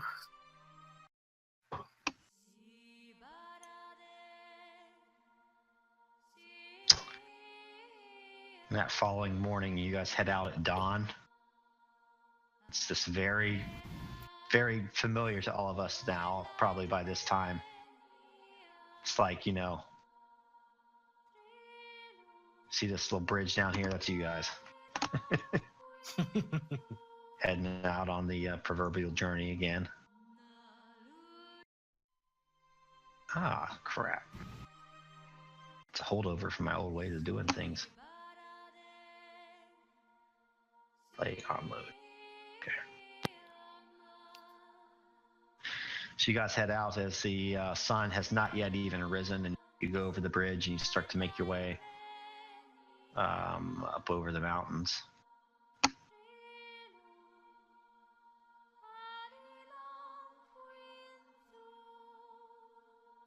And the elves are singing as they do so. And Goodwill, again, the elf friend, something in his spirit, and he can understand the lyrics, and perhaps he sings them as they walk over the bridge. Home is behind, the world ahead, and there are many paths to tread. Through shadow, the edge of night, until the stars are all alike. Mist and shadow, cloud and shade, all shall fade, all shall fade.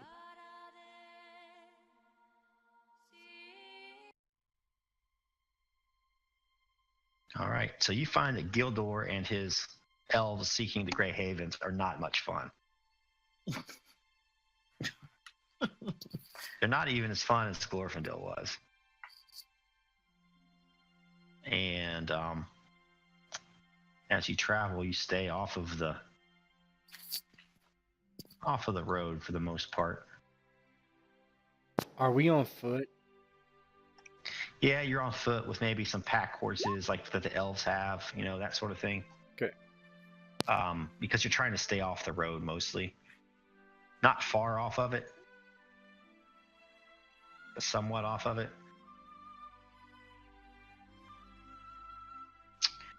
And you get to almost just south of Bree. And that's where the elves kind of have to part ways with you guys. And so late one night, Gildor approaches Erebul. I'm afraid, Erebul, son of Arafel, this is where we must part ways. For myself and my kin was to visit the shores of Evendem once more before we cross the Great Havens. I bid you good luck in your quest. Arvel gives Gildor a respectful nod. Safe travels, Gildor. May your trip to Valinor be pleasant. May it be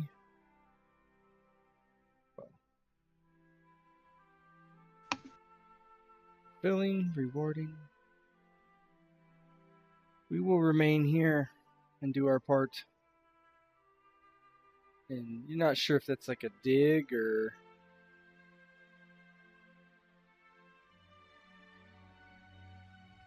Yeah, he didn't care. Yeah. He's lived like thousands of years. Like they're done. The petty ways of men have no interest in them anymore. They're outie. Crushed. Yeah. And so you go ahead and camp.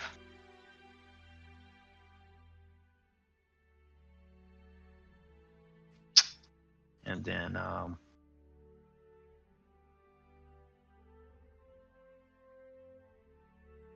you wake up the next morning.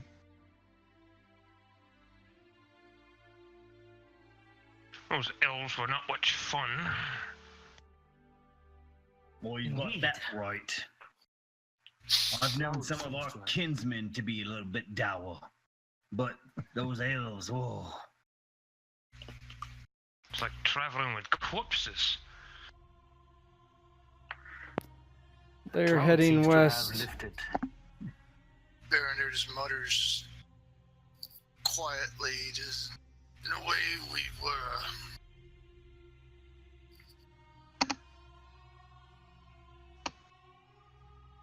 I'm just going to do a little bit of...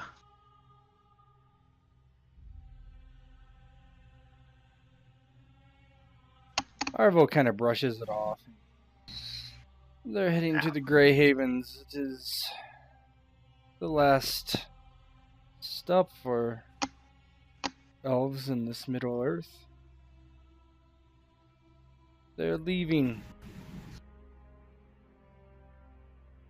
We will stay here. We are the flame.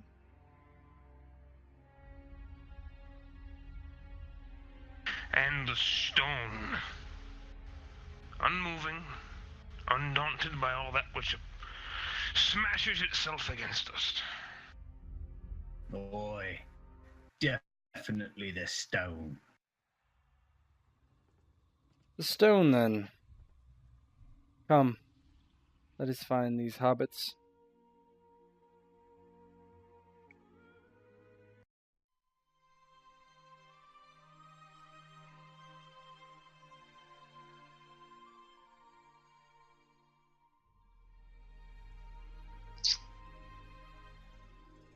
It is a crisp morning when you break camp. The skies are overcast and gray clouds roll in from the west, bringing with them a damp breeze and a slight chill. You're several hundred yards south of the road. Behind you, maybe 10 miles to the west, is Bree. You see no sign of hobbits. And it was just yesterday that you departed from the elves. As you pack up and get ready for the day's journey, though, you hear it. Voices. Yelling. They seem to come from the south. Casting your glance that way, you see low-lying hills, green and verdant in the morning light. Then you hear it again. Frodo! Frodo! Master Frodo! Where are you? It seems we've gone and gotten lost. Hold tight there, Sam. Don't you move. Sit down and have a bit to eat, maybe? Yes, do that. I'm sure the situation will sort itself out. Frodo? Frodo? Sam? Where are you? I'm terribly lost and stumbling and bumbling about like the gaffer well into his ale. It's quite hard to tell exactly where the voices are coming from. They seem to echo over the low hills. Goodwill's ears kind of perk up and he says, well, do you think it's them? The name does sound familiar. Aye, we are looking for Frodo, aren't we? There's no coincidence. Come. We should find them. They're making an awful racket. May I suggest something? Of course, It is good not one. only they seem to be making a racket, they also seem to be under some duress. Maybe I go a little further, try and calm their nerves if I do find them before the rest of us come upon them. Their nerves do not seem to be, how do you want to say,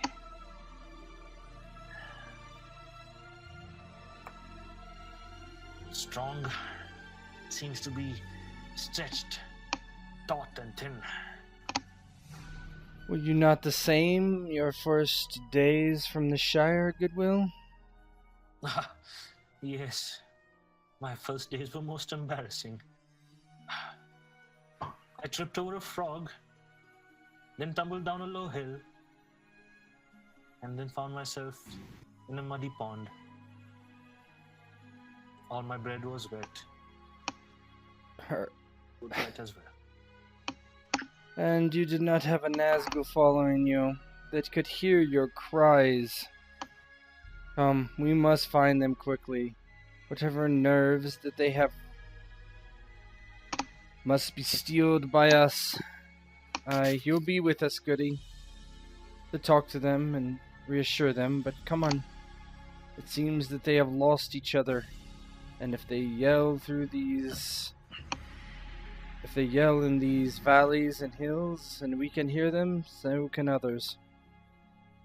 He looks to Aglaron and says, can you help us find them? Is there any sign of them on the ground? Trails, tracks? Aglaron's already got out ahead of you and looking through the grass and says, no, I fear they're somewhat ways away. They have not passed this area. If we must, though, I suggest we stick together. I've heard tales of this place. The Barrow Downs, it's called. Or Tirn Gorthad. I'm sure you know this tale as well, Eravul, for I will say no more. He nods. This is a peculiar place, he kind of says to everyone, and not to be trusted. There are tales of wights, angry spirits. It could be why they are confused. Come. And he kind of begins heading towards where he thinks the calls are coming from, at least. Mm-hmm. Is everybody going with Eravul? Yeah. Yes. Yeah, Vidar's heads out as well.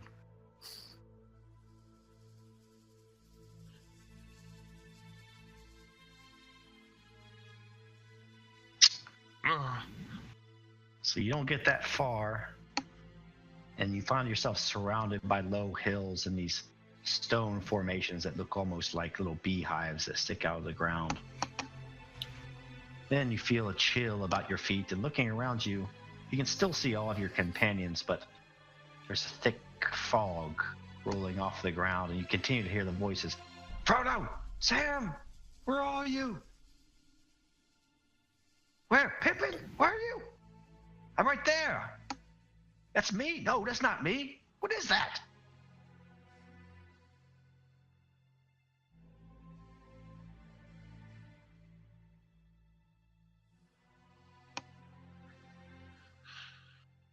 some Fools sort of faffing about. could Goody roll some like an awareness to see if he can catch any movement about him, anything in the fog that seems off? Absolutely. Oh, baby. Booyah! Extraordinary success. So yeah, up ahead in the fog, you see three shapes that seem to appear and then kind of run further into the Barrow Downs. Stop, you! We are here to help. Stop running. Stay at a place where we can find you. Aravu, I see someone up ahead. Narvel nods and says, Vidar, go with goodwill. We'll remain here. Vidar nods his head, and he automatically just has his mattock in his hands, and he steps up next to Goodwill. All right, let's go, Master Hobbit. Narvel looks at the mattock and says, don't spook them. We don't want them fleeing further into this fog. We'll never find them. Yes, indeed, Aravu, we shall do that. Vidar, remember the stealthy Vidar. That's the Vidar we want. Very well, Master Hobbit. You lead the way. So you don't get more than 10 paces in front of your friends when the fog just billows in behind you, and you can see each other, but it's like you're in a sea of fog. You can't see anything else. You're just following direction. And then you hear just a very low singing, almost a wailing sound coming from you don't know where. Deep and cold, grass is old, mounds abound, you'll find us down surround the sounds, the icy waters underground. And Goodwill and Vidar, you hear the singing, and I want you each to make a corruption check for dreadful spells at 18. Good God Almighty. That's wisdom. That's wisdom. Wisdom. 18. There we go.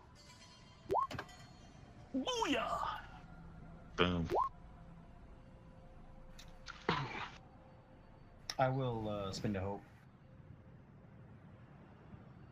Okay. Spend your hope. Goody sees that Vidar is kind of losing focus, and he says, he's like, Vidar, don't lose sight. Remember, if we do well, there might be some wine tonight, and some of that black ale that Grimor has with him. But did you hear that? Yes, I heard it. It's just the wind's playing with us. Do not pay heed to it. Do not pay heed. We have faced much worse. Okay. It didn't sound like the wind. It sounded like someone saying something. Maybe, but till we see them, let's think it's the wind and keep moving. Frodo! Stay where you are. Let us find you.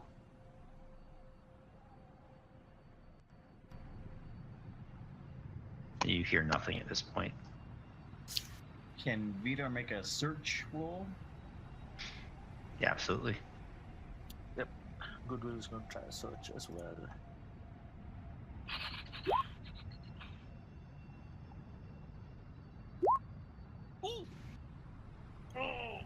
They found you.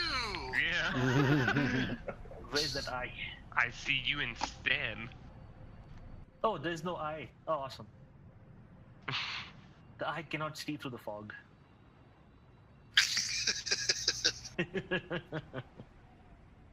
Somebody get me my monocle. There it is. That actually triggers, you hear Vidar had a great success, right? Yes. Okay. So you know a direction to go, okay? So you wander off. You say, "Come on, Goodwill, follow me," right? And unfortunately, though, Goodwill gets lost in the fog. He's away from you, and Vidar, you on your own and isolated. You again hear the singing, the voices. So you need to make a corruption check at 18. Yeah, and at this point, not hearing or seeing them. Goodwill, Vidar, what's going on? Let's have Vidar make his first. Yep, that's fine. Then I'm gonna have Goodwill make another one too. Now you're separated.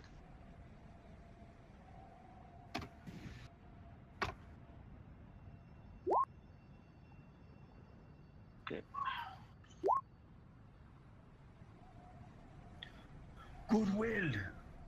Goodwill, where did you go?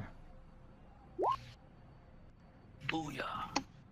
Can I hear them yelling back and forth? Vidar. You can hear voices in the fog, kind of directionless, like you heard. Yep.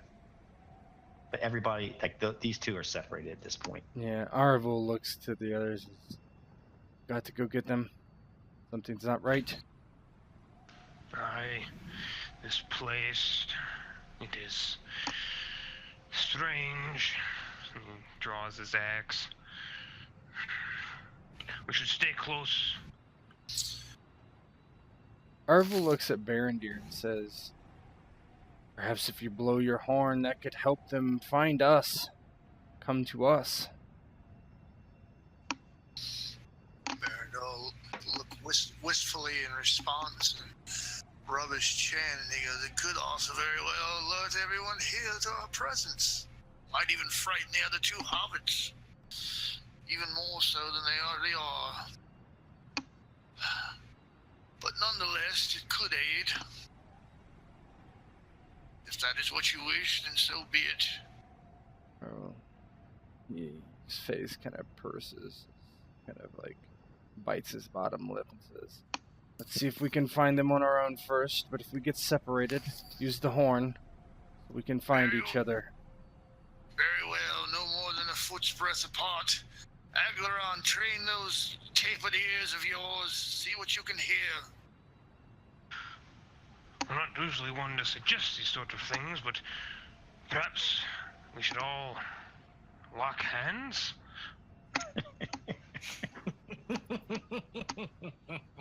Arvel nods and immediately reaches out to Aglaron. He doesn't have any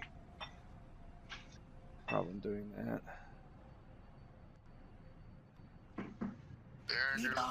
Barondir looks at Grimmer, and then he looks at the huge friggin' great shield he has on his left arm, and just kind of, "I don't think I can hold your hand."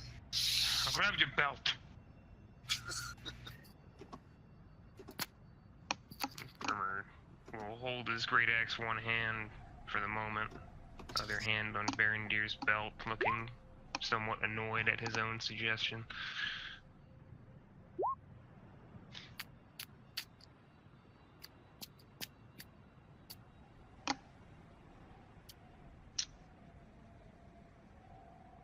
Did my search roll get me closer to Frodo? You don't know. You haven't heard anything now. You haven't heard their voices for a while.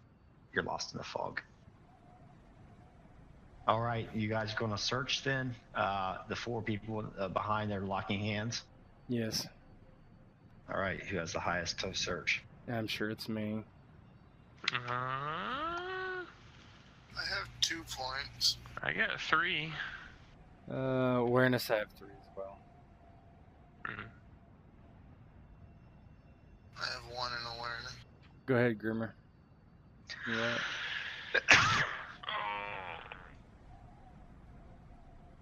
Oh, Kazakit. Ah. Oh, shit.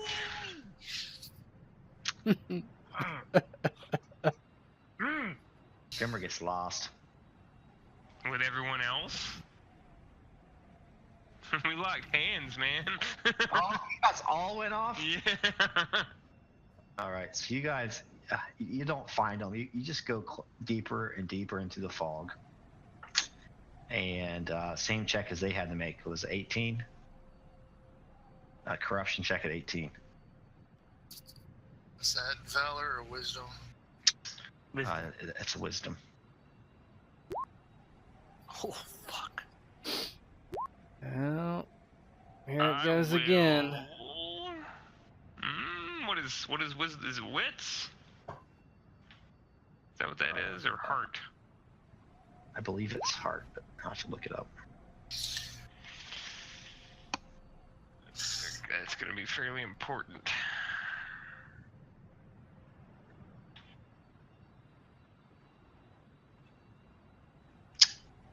Grimmer, ear. I will fail if it is not it's not wits. If it is, I will hope to succeed. Yep. We'll have to take a little break here while I go, baby. Okay, let's take a break. Yeah, 5-10 minutes, something like that. Okay. Bye. I'll see.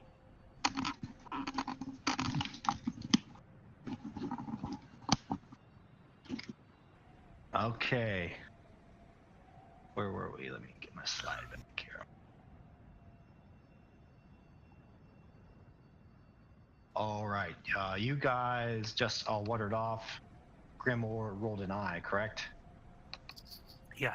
I rolled poorly. Yeah. You don't find them. You don't find Goodwill, Vidar. Find anybody. You're lost in the fog, and you hear the low whispers that Goodwill and Vidar heard earlier. Barondir, being the stalwart man of Gondor that he is, shrugs it off as the wind.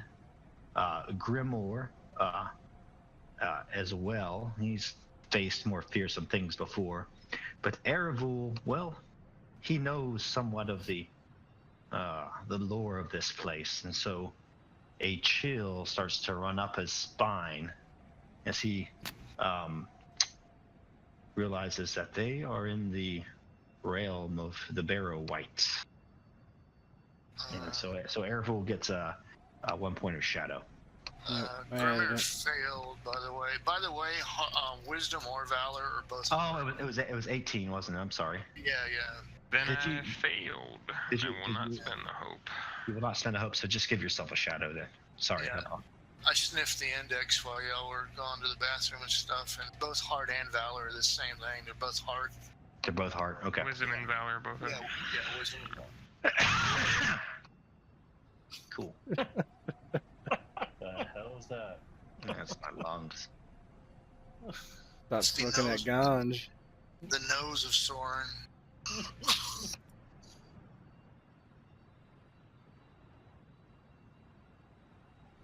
And so, what are you going to do?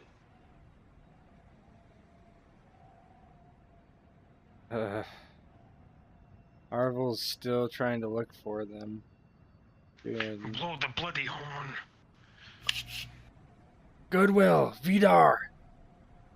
Goodwill, Vidar. Hobbits. He kind of like shakes his head and looks at Barondir. There's no other choice, Barondir. As you wish. Anyone that can hear the sound of my voice and walks in the path of light, come hither.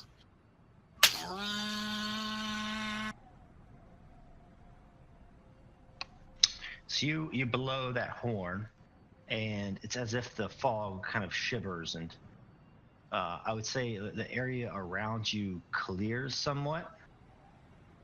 And you do see Vidar up ahead, and Vidar is he has felt his way.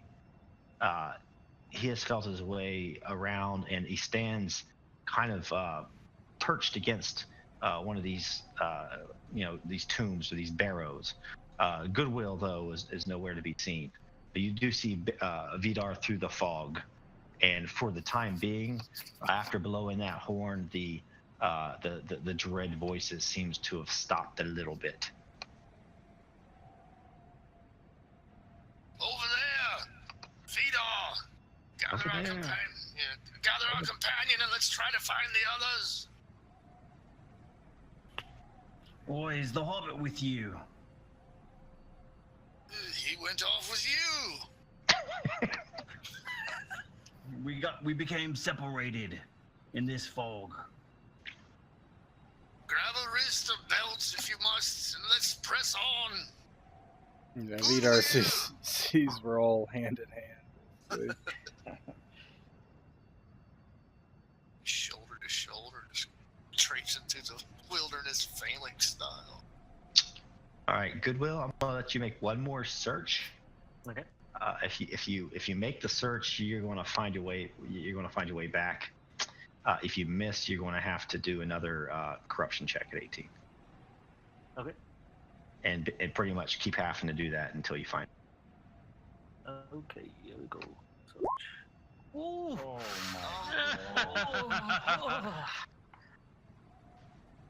Prince, where are you? So give yourself a shadow point. And there's a cutscene. You don't hear Goody anymore. There's a cutscene, and as you're wandering through the fog, you feel something cold touch your leg. Hey, what is that? And he kind of tries to shake his legs off. You look down, there's nothing there. Then you traipse about 5 steps further, and now around both of your ankles, you just feel like a cold grasp. Leave me be!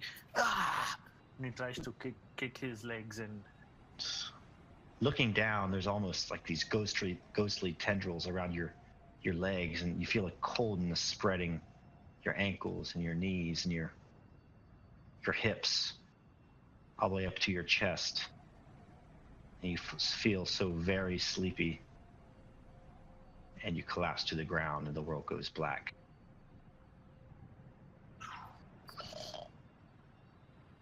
Hell no, he didn't.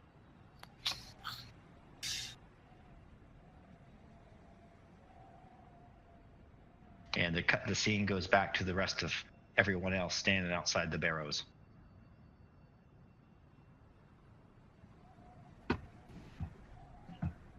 We've got to get in there and we've got to find that hobbit. We can't just let him stay out there alone and by himself.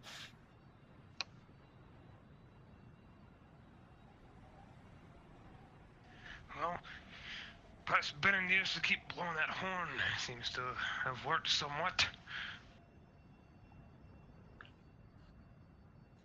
Master Goodwill! Hobbits! Anyone stands against the darkness, come to us! Aglaron, what do your eyes see?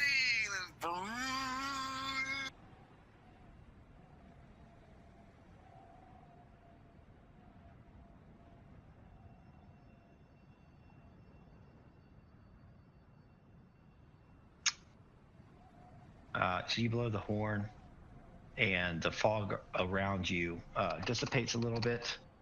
You can see an entrance into one of the barrows beneath you, but you see no sign of the hobbit.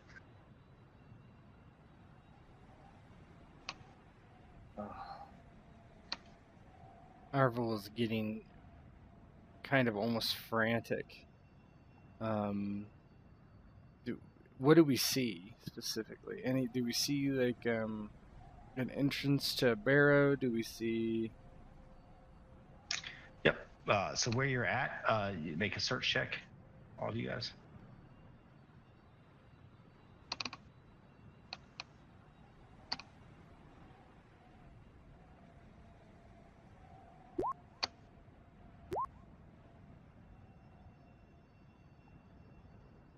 So Vidar, you notice that where you stand, you're kind of searching the area, looking for Goodwill Took. Goody, and your foot just it clangs into a cooking pan. And you look down, there's a cooking pan, and you look a little bit further in, and there's like a set of spoons. And a little further in, there's a backpack that's been strewn about the entrance into one of these barrows.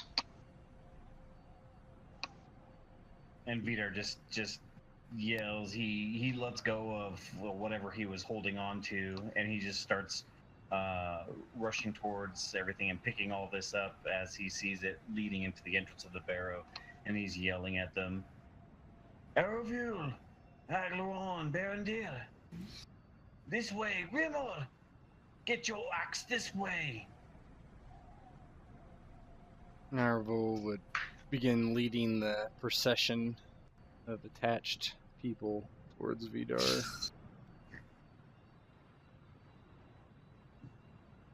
What is it? What is it?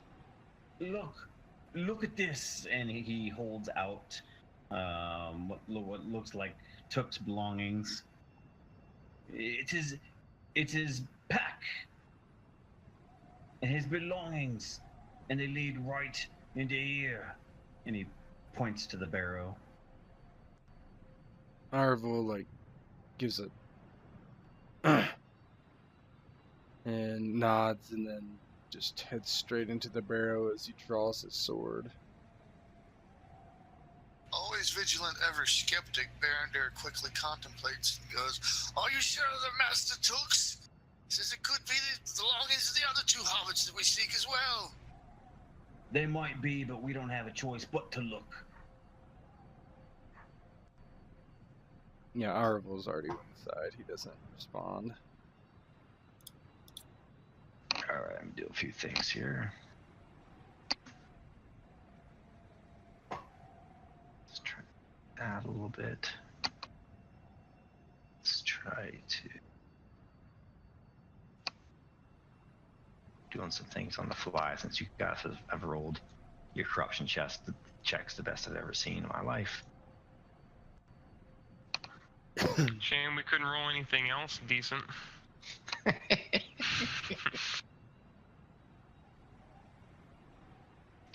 Yeah, let's just check my sight and stuff here. Okay. The name tonight's episode, Aye.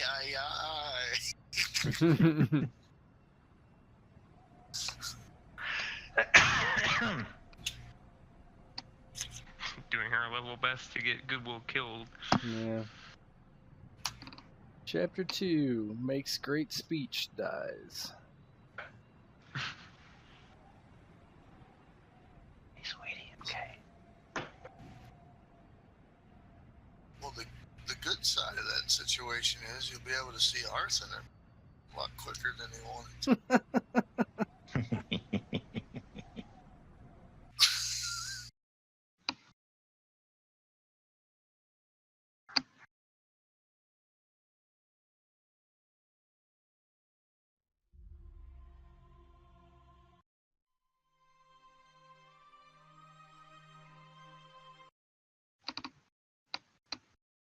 All right. You guys have sight, all of you? Yep, No. Yeah. I do. Who says no? Vidar does not have sight. Now? No. Here, let's do it. Now. That centered you. I mean, I can see my token. That's it. That's it. And everybody else Oh. does, though. I can see everything. And Yeah. everyone. Nope. I can only see my token. Second tab has sight. Is that clicked on? Everything's it's the same on You're everybody's. getting Yeah. blind in your old age, Vidar. Is Vidar's token associated with his character sheet? It's nothing different, and it's the same token we've always been using. Just asking. It's not a different layer either. Are you all the way down at the right right lower part of the map? Yep. No, he says he sees right, his token, but not the right there. And you don't see everybody else. I see my token and black. Everything's black. Here, let me just put your token out again then. Try this. But now. Nope, still all black. Try refreshing your browser.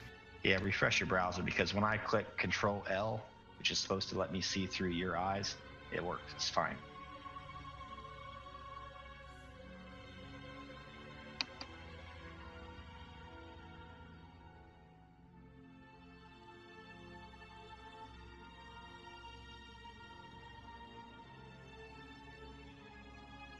loading.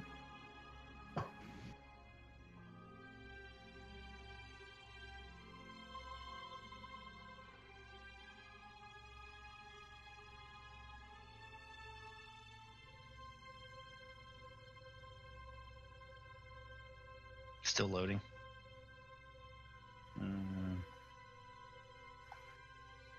Nope, there we go. I can see everything now. That's weird.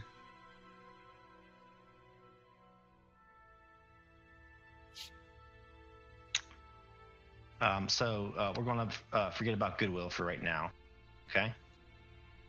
And what we have is Grimoire, Mithrandir, Erebul, Vidar, and Aglaron have gone down into this barrow. And as they enter this thing, it's deep and dark as they enter underground. The place is just strewn with treasure. There's chests everywhere. There's old weapons and armors and helms. And you see the figures of two hobbits that look very much like Goodwill towards the end. And they are laying on the pile of silver coins with silver coins over their eyes, and their arms are crossed and their legs are crossed, and they appear to be asleep or worse. Arvel immediately heads over towards them and, like, thinking at first he might think that it's actually Goody. But he looks down and realizes that neither of them are Goody. And he kind of takes a knee and kind of begins to try to jostle them. Wake up, hobbits! Wake up!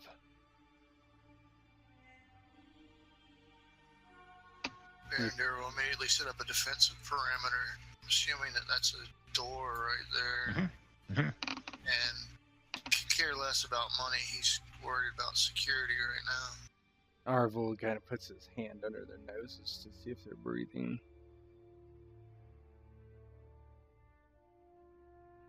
They are breathing, but as you put your hand in this very faint breath, and their breath is cold, like almost like a frost breath. And you look at their arms, their legs, and they're almost blue. Is there anything we can do?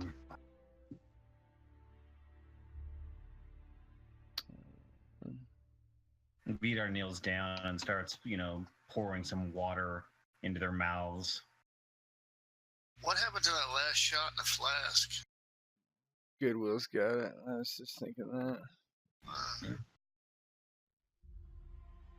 Yeah, Arvel turns like he's gonna ask Goody for that, and then he realizes Goody's gone again. And Yeah, Goody's gone, so. turns and looks back down at them. Don't know what we can do. Is there a cairn for a fire, perhaps? Does anyone have the means to make one? He looks at Mithrandir. He kind of like shakes off the. Well, I mean, if there's light down here, how are we seeing? Right? Is it? Yeah, there's like a very faint, eerie, almost green light. Yeah, you can see a little bit of what you're doing. There's always a way to make a fire, and Vidar takes his mattock and smashes one of these chests and starts collecting the wood. You smash one of his chests, and just like all this treasure and weapons and stuff comes out, and yeah, there's wood. Arvel turns to Mithrandir. Your horn, perhaps that will jolt them out of their slumber. So there's a scene switch right as he says that. And Goodwill, we're with Goody. Goody, your head is splitting, and you've never felt so cold in your life. And you open your eyes and you see a dull green glow, and you maybe rustle back and forth, and you realize that you are laying atop a bed of treasure, of coins. And you sense that there's someone else with you. You look to your right, and there's another sleeping figure whose eyes are shut with silver coins over his eyes. Goodwill kind of like teeth chattering. He's going to kind of crawl on all fours to the sleeping being and look closely. And then when he sees that it's another hobbit, he like, oh, hobbit, and he kind of tries to like kind of slap the face a little to see if the hobbit wakes up. You slap his face, and the coins fall off of his eyes, and it's a rather peaceful-looking hobbit sleeping that's with frost on his lips. And he kind of looks around, and then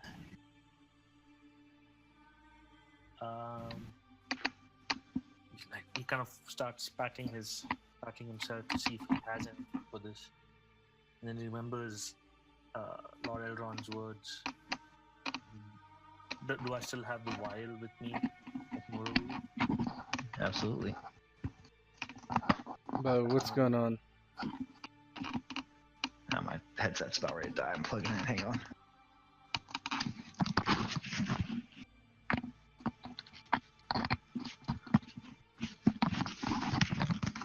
There we go.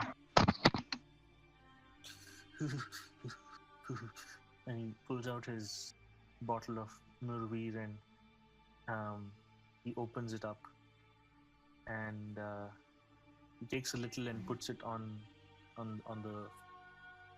the hobbit's lips. As you do that, the light as you pour it out of the vial or the Maraville, kind of like almost has a light to it, and this light spreads over the hobbit's body, and you see the frost kind of begin to dissipate, and color returns to his lips and to his face. His fingers start to twitch and his toes move, and then oh, what happened? What happened? He grabs you and shrinks away. He shrinks away towards one of the crates and says, "Who are you?" "What?" "A hobbit." Indeed, it is I. My name is Goodwill Tuk Tuk. I'm a hobbit indeed. Calm yourself. What is your name? He starts to think. Underhill, they call me. That's all you need to know. My business is my own. And as to the way that he looks around and got myself into this predicament, well, let's get out of here and perhaps I'll tell you the tale. You're Underhill. Excellent. I was here to find you. I needed to take you back to Rivendell. Rivendell? His eyes go wide. And then the scene switches over to Erebul and Vidar and Baron. Vidar already has a fire going now. He used the wood and some flint and was able to get a fire going to try and warm up these two hobbits down here. Did Barondir blow his horn or whatever? No. No. Yeah, I never did. I also don't want her to. Me as a person, don't want her to be like a constant go-to. What are we gonna try? I don't know. Right. Yeah. Yeah. More in turn, he would be kind of skeptic. He could sit there going, he says, this horn banishes the powers of dark, holds the darkness at bay. He says, looks up the ceiling, and he's like going, I have no recollection how old this chamber is. Do you think it would stand? The very ceiling might crumble down upon us at any time. It's best we try to get them near the fire, rub their limbs and extremities, use your cloaks to cover them. Perhaps we can whisk away this dreadful chill that permeates their body. Arvel nods and turns away and starts heads to the door and tries to push it open. Yeah, so there's a flickering fire that's casting shadows, and Erebor heads to the door, and he is indeed able to push it open. Just let me go ahead and do that. So it pushes open, and very slowly, the two hobbits in that chamber are starting to warm up. They're starting to come around. And Goodwill, from his point, after that door is open, he can see through the cracks of his door, like the flickering of firelight, and you hear very faint voices talking. You hear a voice talking about, "I don't put a stone down on them. Roof might come down on our heads." Goodwill can tell it's Mithrandir's voice. It's very distant.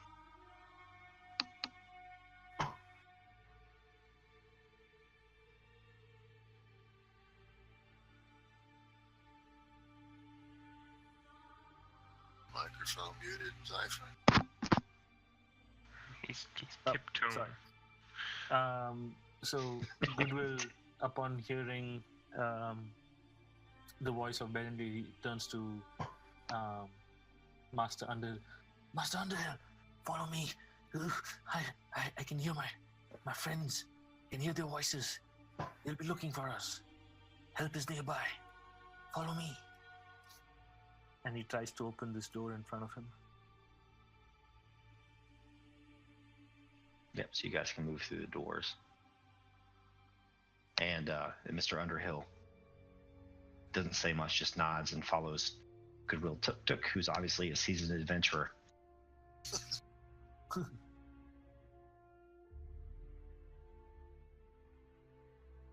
Marvel sees Goody and Mr. Underhill, and Goody!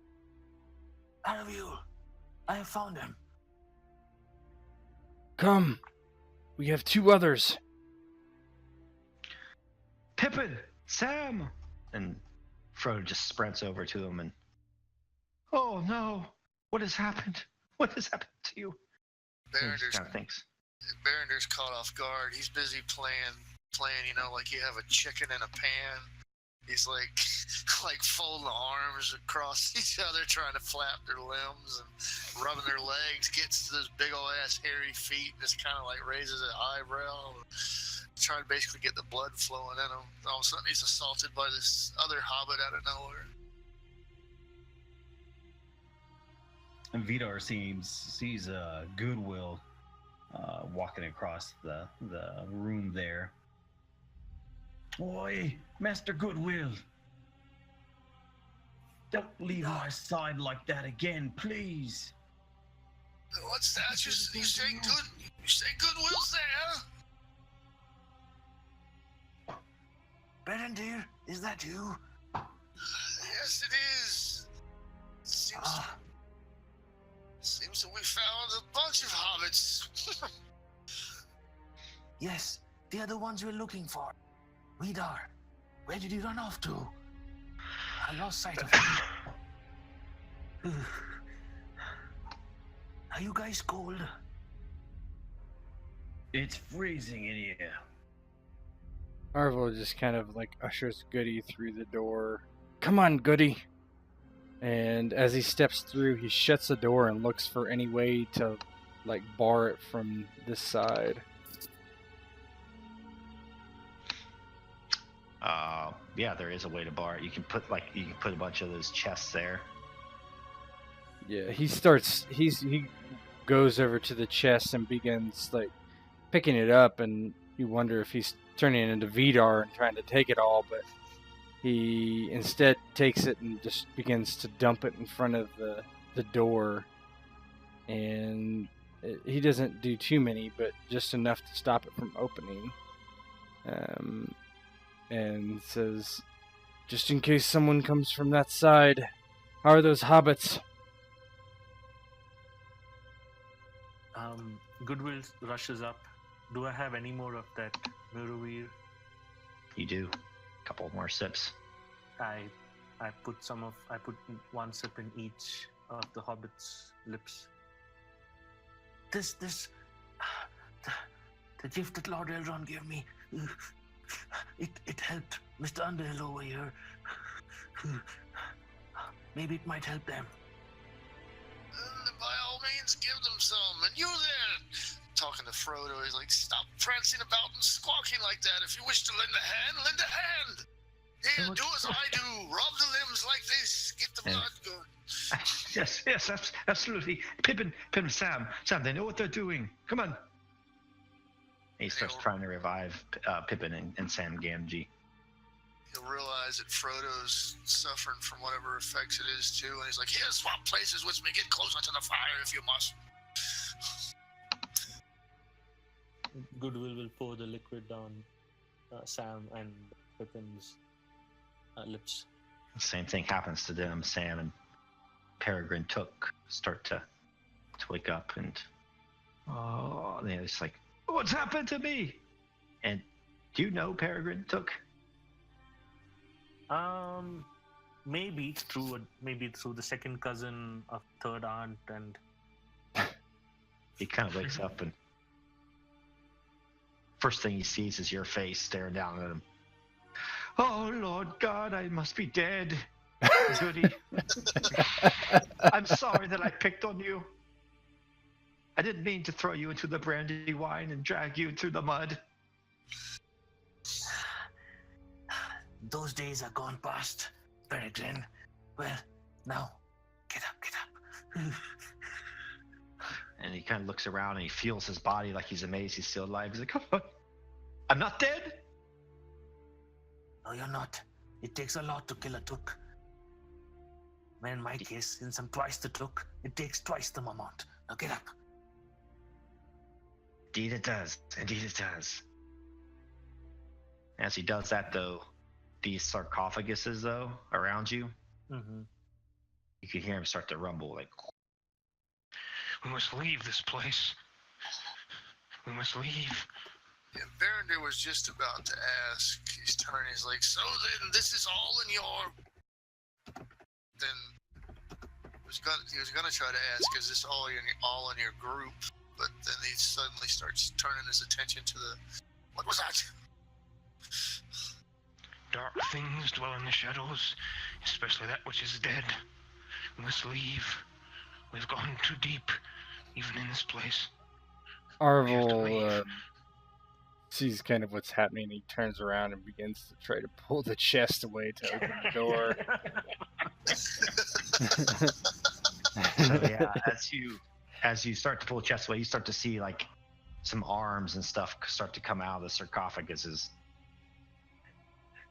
Hobbits, get to the door! And he's just like, as quick as he can, trying to clear the door to leave. So all the sarcophagus start to, you see these things start to kind of come out of these sarcophaguses towards you. They're kind of lumbering. Dungeons deep and caverns cold. I'll bring you with me. Down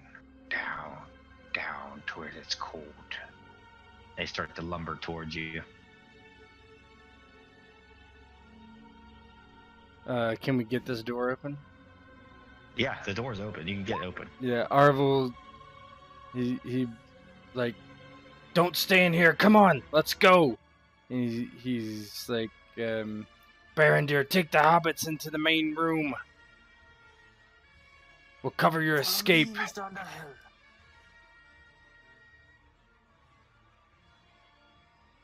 And as you do that, you start to hear this low rumble and this laughter.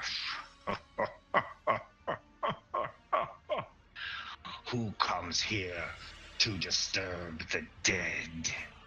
He may leave without his head. For down in tombs awaits your doom. And Goody walks out and he sees just a monstrous armored figure at the top of the steps. And some others behind him as well.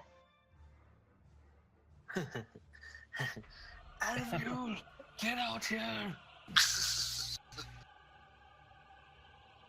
And Frodo and Sam and they're quite over their head. You guys are the real adventurers here. They're going like They're following Barondir's lead right now.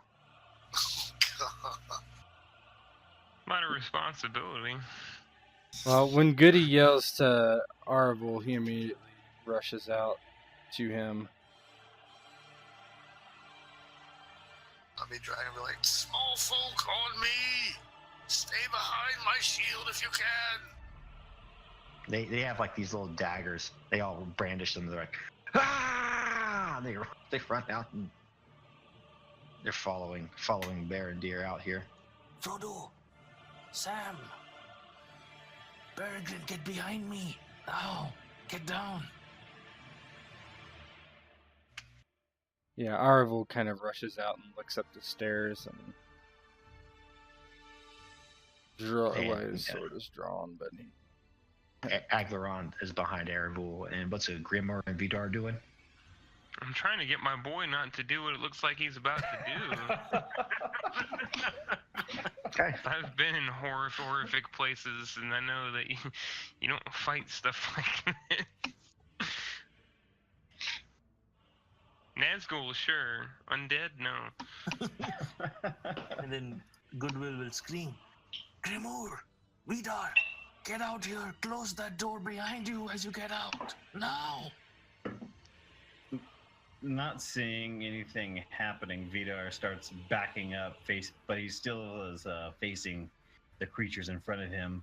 He's holding his mattock in front of him as he backs out. Yeah, axe drawn. Grimmer's shaking, actually, as he's backing out of the room to close the door.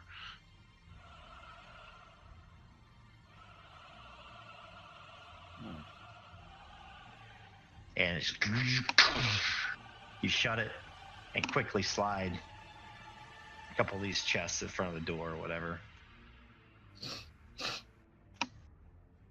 You shouldn't be able to see in there. Arvel is looking around frantically for another way to get out of here other than up the steps. Not that you can see. And at this Goody point, search for something? Because a crypt should have holes around. yeah, you can search. Booyah! Oh. You don't find much. I'm considering this, but I don't know if I should. Like, is there any other alternate way out? Like holes in the ground? There's Something not. like that Fornost place, if anything possible. There's not. Okay. But Then you find Treasure everywhere. you find something that's trying to get lost. You're searching around and you see something glinting over here, and you just Oh no. go to grab it, and it's just a brilliant gold band, a ring. Oh no. Oh, fuck. Goody will pick it up. All right. Arvel just kind of sees Goody like rummaging around, but doesn't have any idea what's going on clearly, and he looks to Grimmer and Barondir who are kind of in Vidar, and he's like, looks like there's only one way out. Ancestors preserve us. Give me Well, a, there's give only me a one corruption way at out. 18. Who? Who? A goodie. Put the ring on and command us all to your will. Okay. Frodo suddenly looks like he's searching through his pockets, and he looks over where Goodwill, picks up something, and what'd you find there? What is that? It seems a ring. Oh, I lost Some sort. I lost it. That's mine. Give it back to me. You can. I can, right? Yeah. Okay, I give it back to him. Here you go. Keep it safe. And as you give it back to him, it's just like you feel weird. Like you kind of didn't want to give it back, but you just gave it back without thinking. But then after you give it back, you're like, man, I kind of like that thing. What makes that so special, man? So you give it back to him, and he's like, Okay, good, fine. But no, you do not find anything, any way out. Arvel says, "Follow me. We have to push our way through." Goody turns to the hobbits and he says, "Whatever happens, if you find a way out of here, get out. Don't stop. Keep running." They nod to you. All right, you gonna do this? Yes. Fuck yes. Now these are not like raids. These are undead. So I guess you probably wouldn't in character know this, but they can be hurt by weapons. Mm-hmm. So okay. Wally? Yeah, let's roll your battle die first.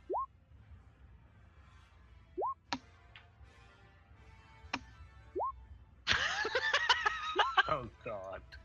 Wow. Man, you've been rolling really well. Wow.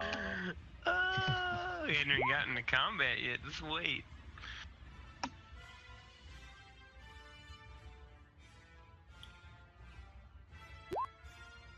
Oof. It's fitting given that Grimmer's actually terrified of this. Ooh, Erevel gets 3. Mm-hmm. Mm-hmm. Vidar gets 2. Is that everybody? Yeah. Did you roll for Aglaron? Goody. Aglaron, yes, sorry, on battle. Aye. Battle, right? Battle. Yep. Boof. Boom. So Amazing. Aglaron gets 1.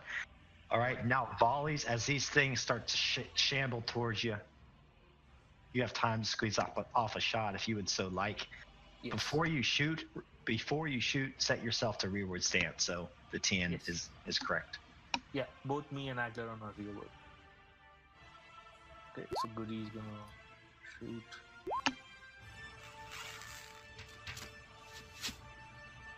Miss. Rolling like Aglaron. So all of us have a chance to do a volley, you said? Hey, Aglaron hits a success. Hey. That's pretty good. The Aglaron hit. Yes, he hit Yeah. this white. So that's bow. Is it the bow? Is the second one? Bow Grievous. Aglaron. Okay, so that's He just only has a regular success. Which one did you shoot? Did Aglaron shoot? This one. The one at the back, yeah. That one. So that's gonna do 7. Yep. All right. Does anybody else hit? I haven't rolled, so I was trying to figure out. You said if we're going to do a volley, we Yeah, can... just set your stance to rearward, just so it measures the TN correctly. Okay, I'm going for the left lesser white. And doesn't matter, I missed.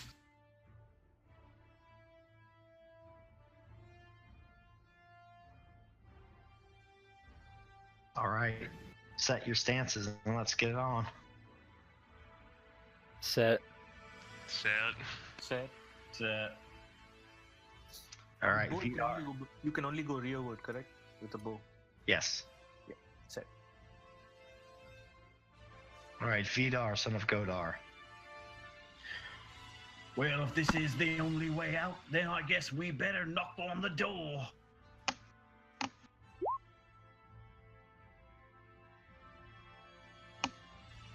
And Hashtag he thwack. swings at the White King.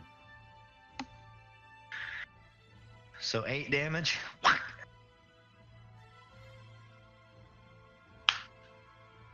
So you hit him as I was like. It basically just hits him like with a thud in the chest. As Yeah, he's like- swinging it around. Yeah, the tip of your mattock like buries in his chest, but it just like doesn't phase him that much. Buries him and he's knocked back. He's like, ah! Back away from me, dwarf. Your kind has not been seen in this part of the world for many an age, and I plan to banish you back to the. He just grabs your mattock, rips it out of his chest, and continues the battle.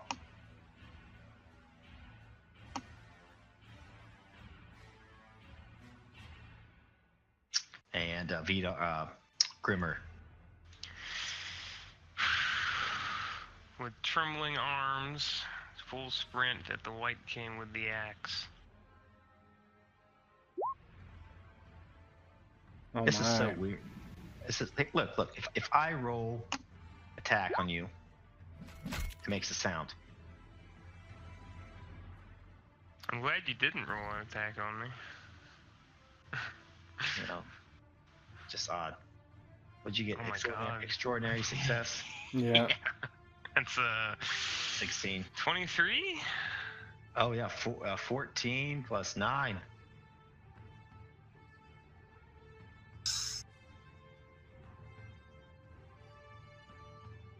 $23. You going towards the king? Yep. Yeah, you hit him hard.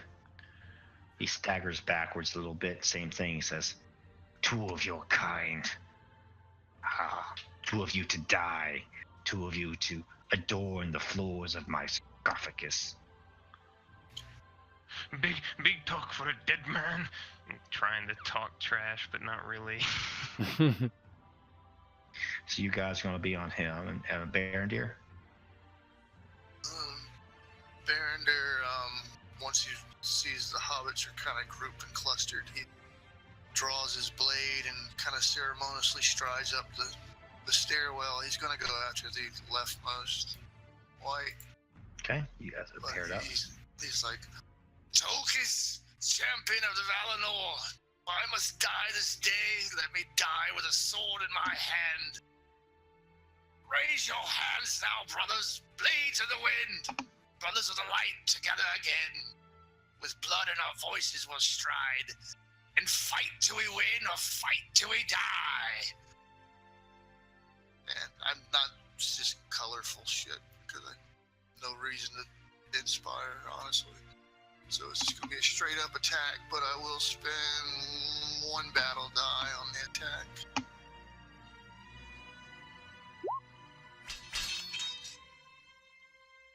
Roll a 6.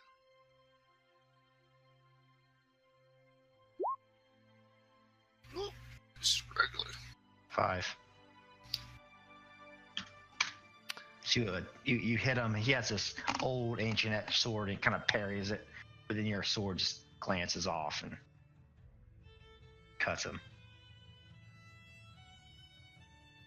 Arvel rushes up behind the dwarves and kind of over between both their shoulders. He just like stabs over top of them towards the Witch King.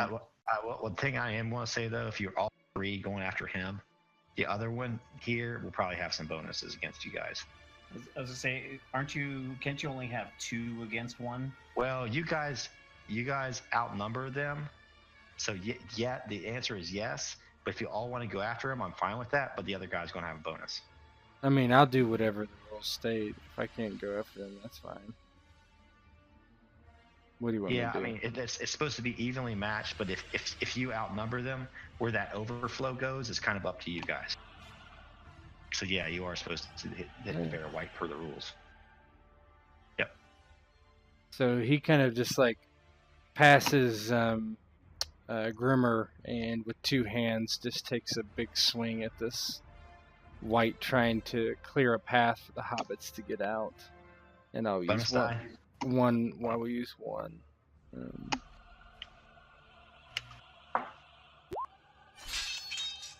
Oh, roll your d6. Could be good.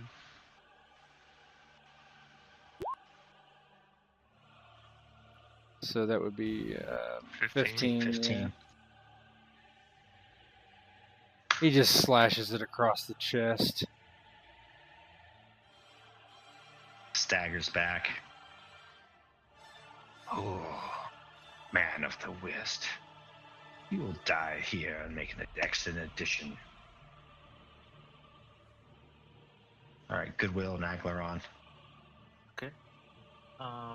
Goodwill is going to shoot with his bow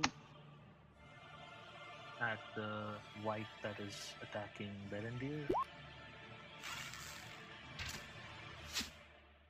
1 minute.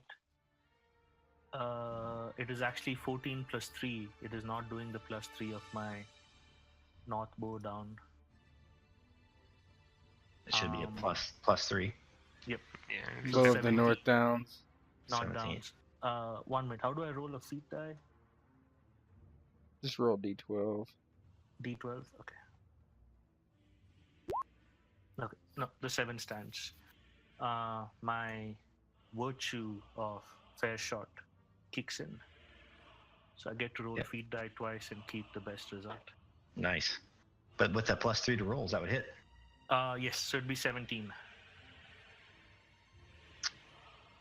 5 damage. 5 damage.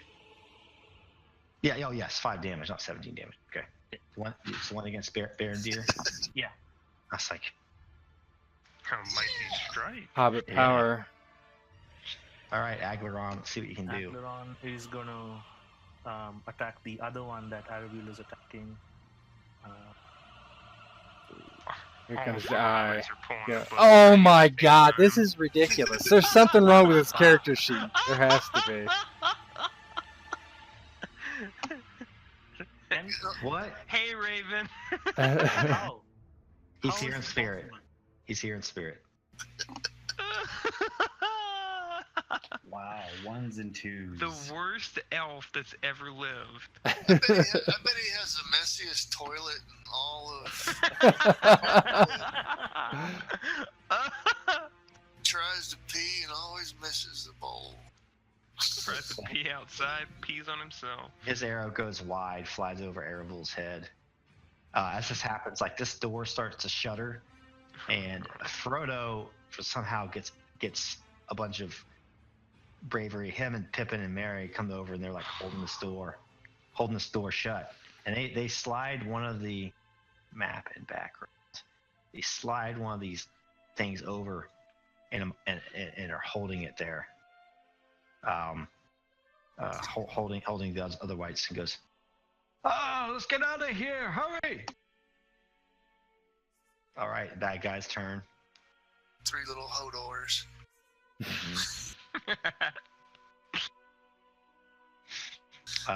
This guy is going to attack one of you. Grimmer, It's fitting. ancient sword.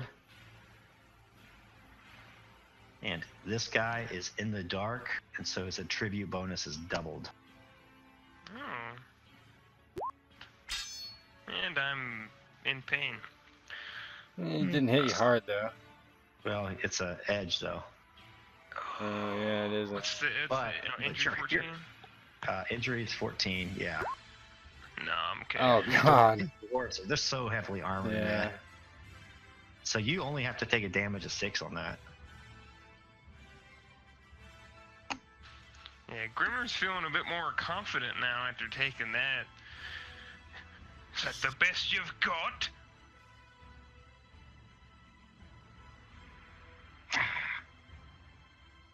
So he hits him, just glances off of Grimmer's armor, basically. And he just takes, like, what, 5 damage? 6 damage. Yeah. Let's see, the next one's going to be Berendir.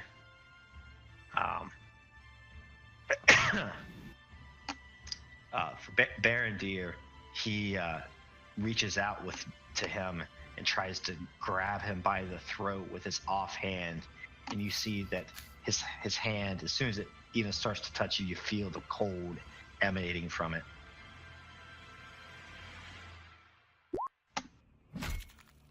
Nah, Oh. dog. He grasps for Berendir, just reaches past him, misses his throat. The one on Erebul is just going to parry and strike with his sword. Oh my god. Oh. So that's going to be 10 damage. Mm-hmm. And then Standard for Erebul. make Make a What? protection check. Oh, is it? Yeah. Yeah. Yeah, he edged. Hold on, let me find it. Oh God. Poor Airable. Yeah, battle Yeah, dice. I got it. Yeah, you got it. I didn't call it out anyway. Heart of the dice. Good thing I have a helmet. Yeah.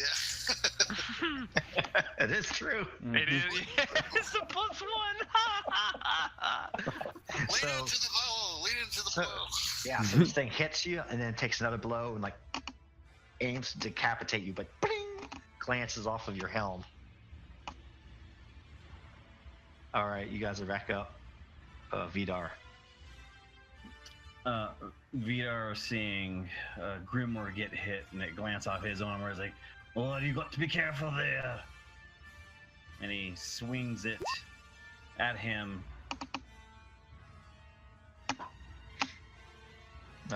It's damage of 8. Of 8. I keep forgetting I have battle dice. Did you So you set? hit him. You should set it on your token. I don't know how to do that. Click on your token and click bonus die, and set how many you have. Oh, I thought that was to roll. Mm-mm.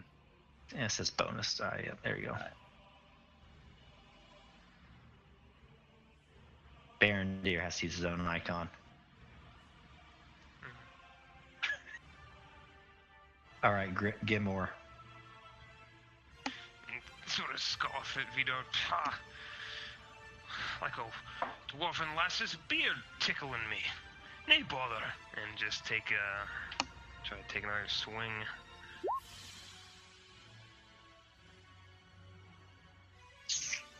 Nine damage. Yep.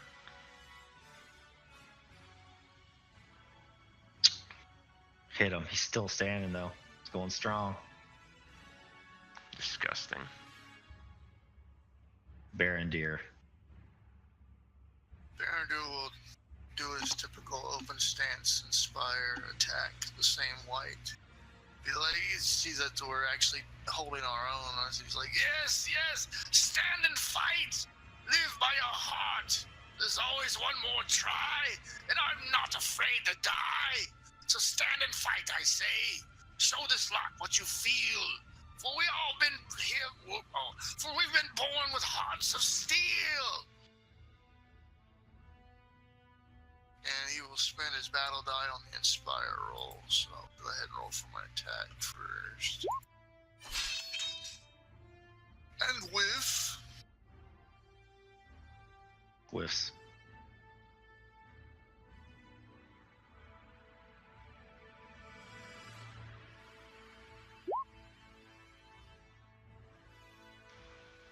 Oh, come on.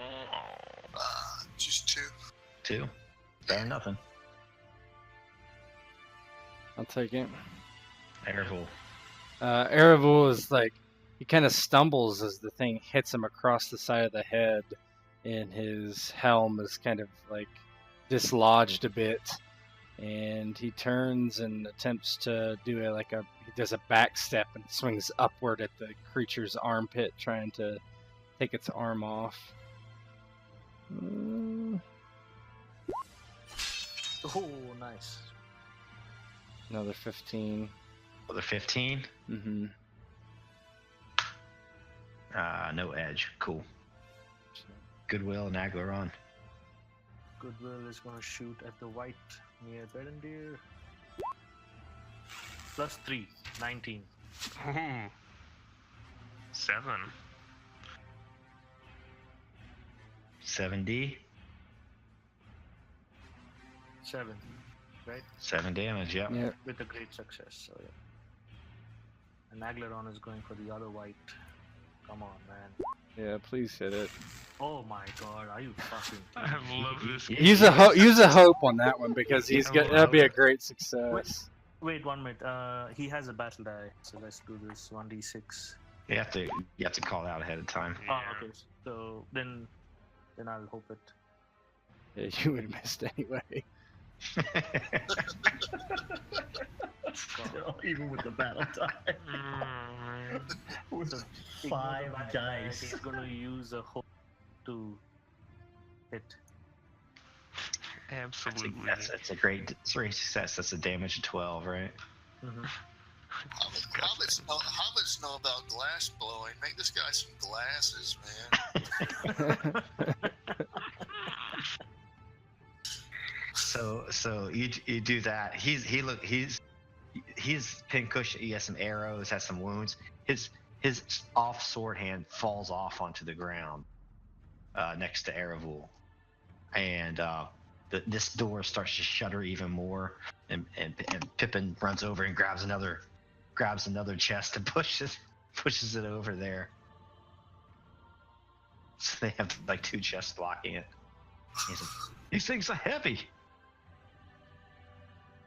All right, bad guys again. Here we go. Vidar this time. Oi.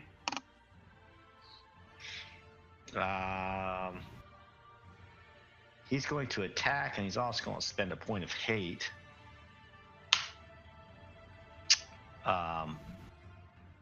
So first, I'm going to use the point of hate. Everybody needs to make a valor check against 14. And if you fail, you cannot attack him this round. The big guy you're talking about?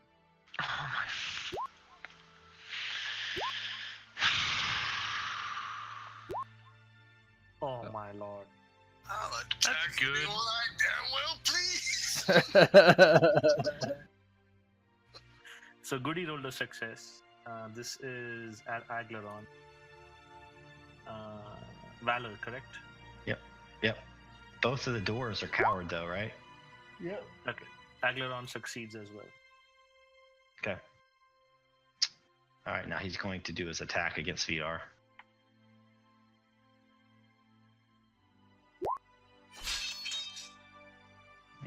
It's only going to be 6 damage. Okay. So he, for some reason, like he just lets out this menacing snarl and roar, and you can see the flashes in his face, just rotting flesh. You see glimpses of this prestige maybe he used to have of old when he was alive, and both you, like the 2 dwarves that are closest to him, are just coward. They'd never felt such evil before. He strikes Godar and hits him, but Godar and his armor deflects most.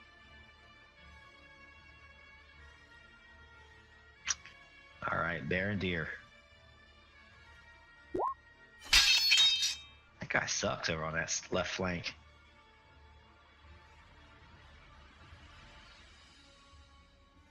Aravul. Mm-hmm. Whew. Damn. Arvel parries it. And Right away. yeah, you're back up.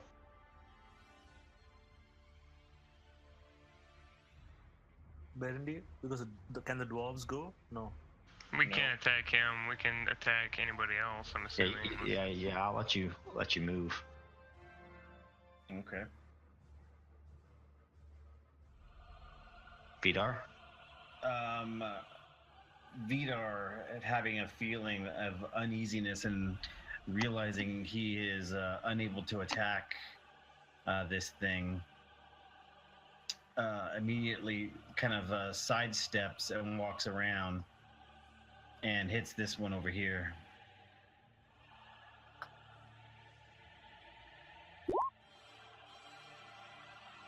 It's 8. He edged. With an edge. All right. What's your 18 looks like. Oh man. Oh, see you later. automatic success? And he does not have hideous toughness. He's gone. What's that look like? So as Vidar sidesteps the White King, and he brings his mattock around his back, switches hands just to kind of get it out of the way, and back up over his right shoulder, and just brings it back down with the mattock just sticking right into his chest and knocking him backwards onto the steps. Grimoire. Feeling just horrific fear of this creature now, hearkening back to some old days back in the War of the Five Armies. He's met horrible things in the caves after the battle. He backsteps slowly and then, girding himself, sprints over to the white here to try to free up Erebor. And fails miserably, as is tradition. Oh, wow.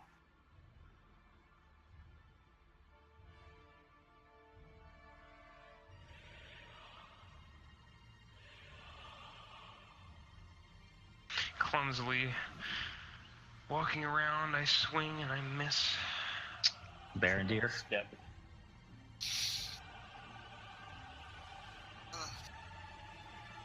All stand together for our foes to see. Now's the time. Now the time is right to live out our dreams. Say the words forever. Your strength will never leave. If you want to win the fight, say, I believe. He'll actually, because he can attack the White King. He'll move up to the White King and he'll go, face your foe and control your fate. Set the pace. Never hesitate. All that scares you and makes you doubt, break the silence and just spit your cries out. And go ahead and roll Inspire first.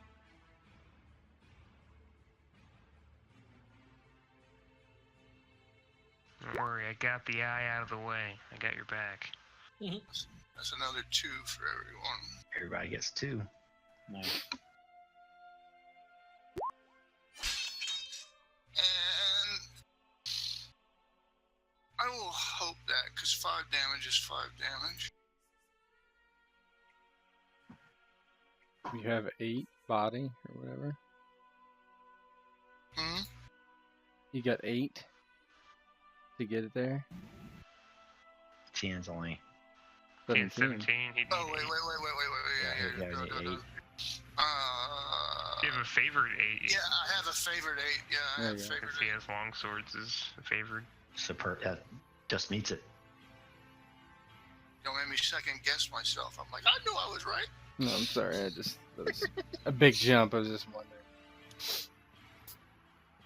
So that's going to be 5 damage. All right. Arvel's just And continuing to press the advantage on this thing. Hopefully. Ooh, Yeah, I'll I'd say say. so. What's that look like? So after Grimmer comes over and swings, he doesn't hit, but he kind of distracts it.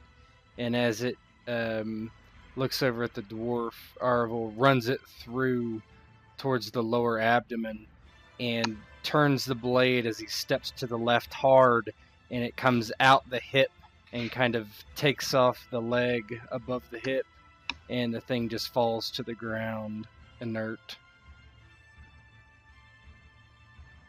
Sweet. Took Knagler on.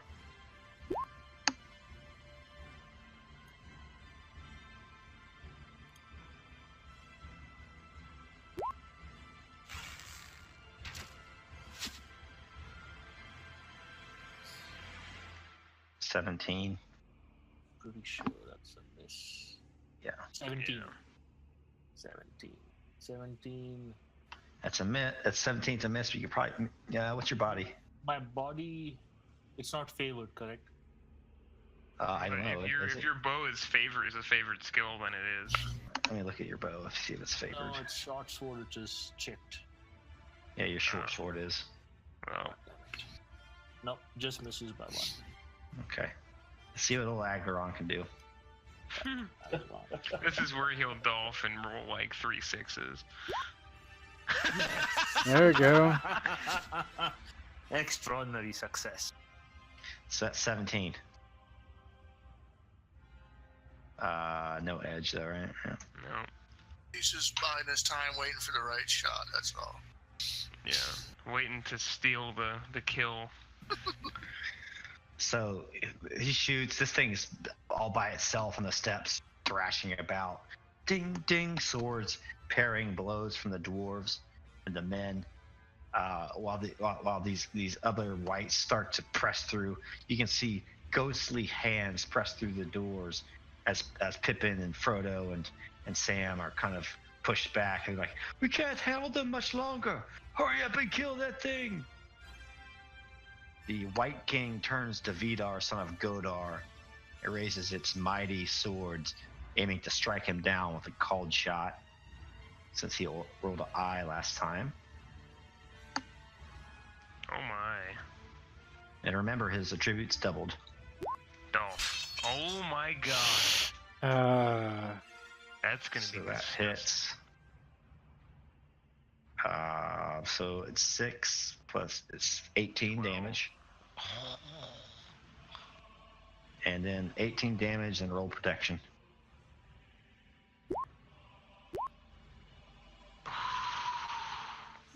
You make that, but then you also drop your weapon.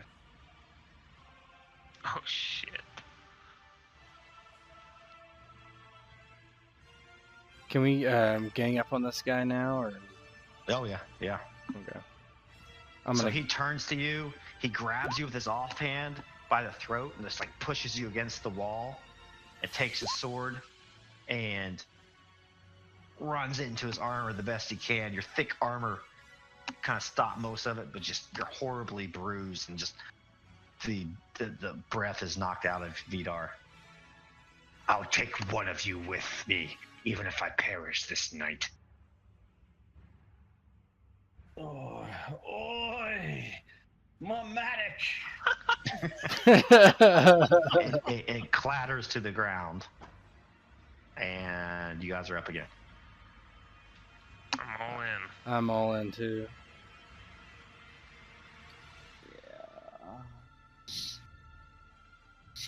I want to go first because it's healing.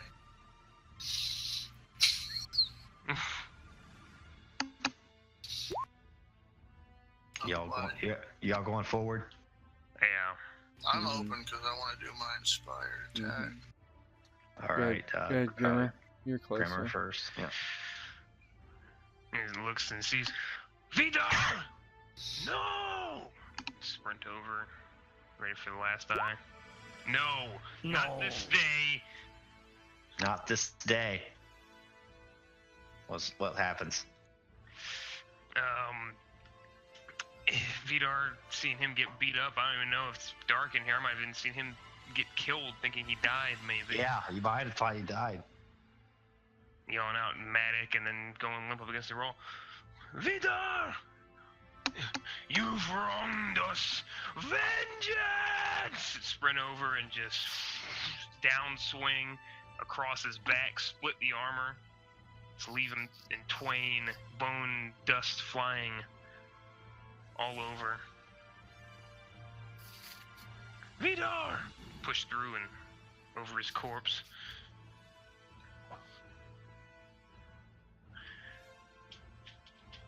Arvel runs down the steps to where the hobbits are, and he just screams, "Go!" As that happens, like this door just bursts open. They start to run up the steps. Just grab them all.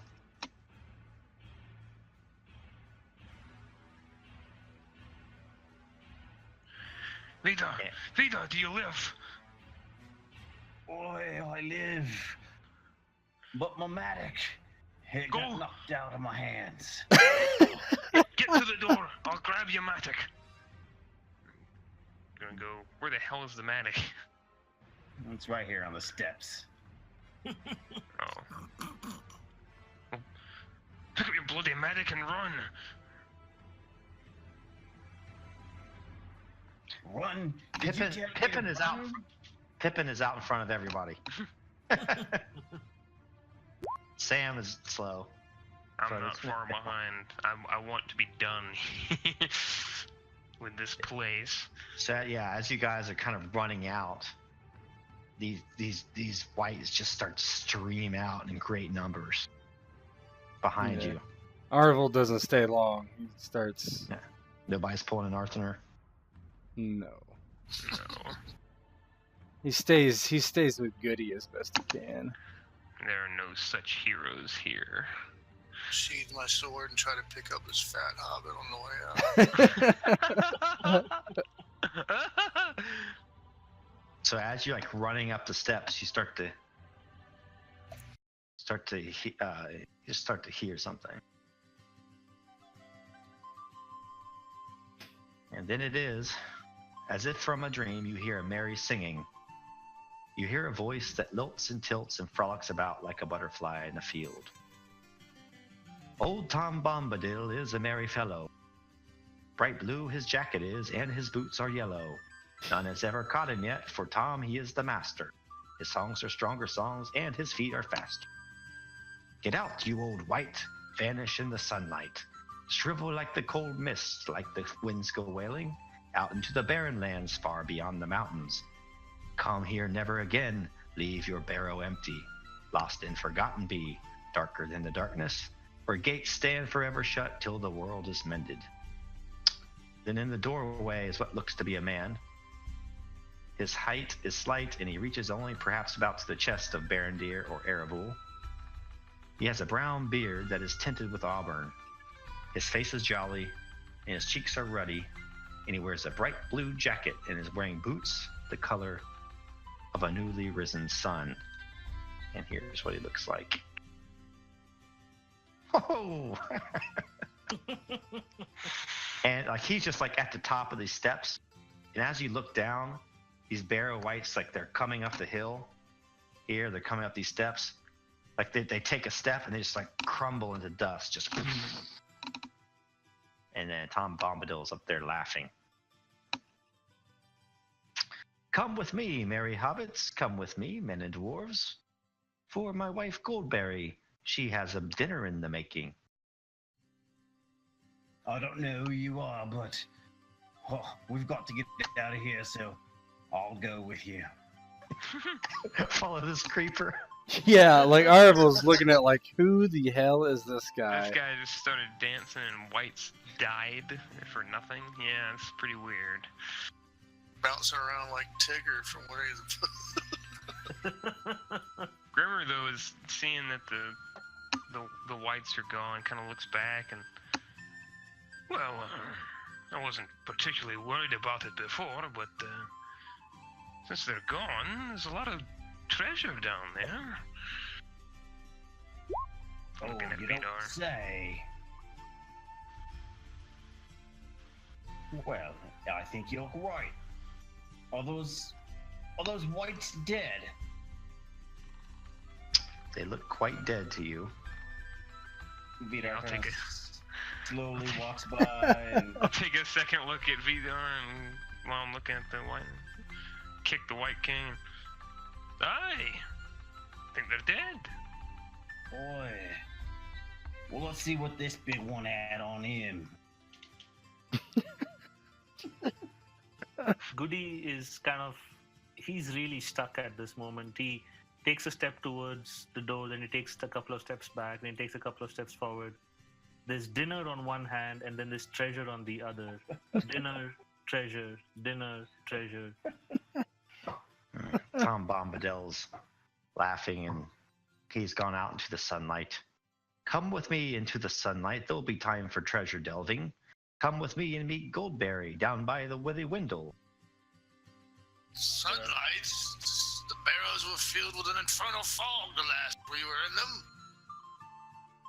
No longer is the barrow filled with feral fog. Now it's filled with sunlight and laughter. And you see, like, inside from the tomb, it's just like glistening, like there's a sunshine in there. Well, okay, as long as you give your word that we can come back here and have a poke around. Arvel just goes, "Come on, you two. We have more important things to do." Dinner? Things and treasure. That's security for my family in the future. Nothing more important than that. Do you have a boy or a son, Vidar? I probably have several. You don't know. But a clan of 20 brothers and sisters. Did you not That see of them? you indeed do have a son. Did you not see the hobbits' condition when we first seen them? They were covered in coins. A dead man's folly.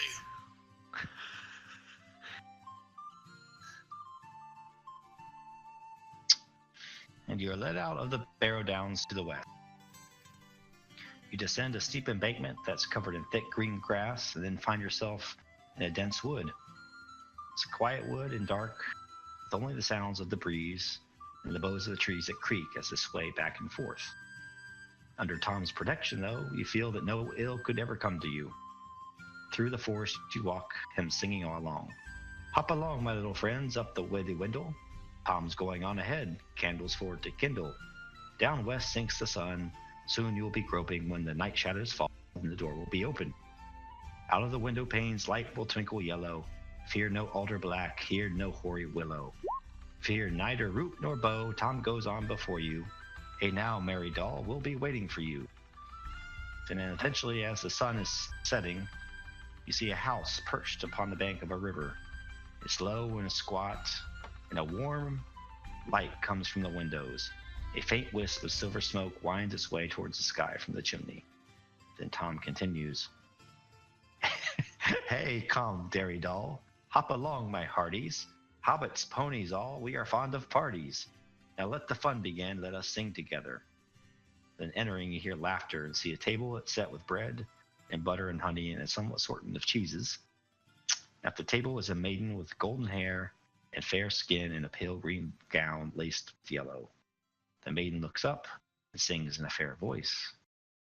Now let the song begin, let us sing together, of sun, stars, moon, and mist, rain, and cloudy weather. Light on the budding leaf, dew on the feather, wind on the open hill, bells on the heather. Reeds by the shady pool, lilies on the water, old Tom Bombadil and the river daughter. Now you are here, dwarf and men, elf and hobbit and warrior fair. For your quest begins, you seek a ring, and a ring you found.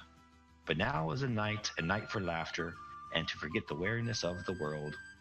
For you are now in the house of Tom Bombadil and the river's daughter. We'll end it there. Oh, but the treasure. There'll be time for treasure. Man,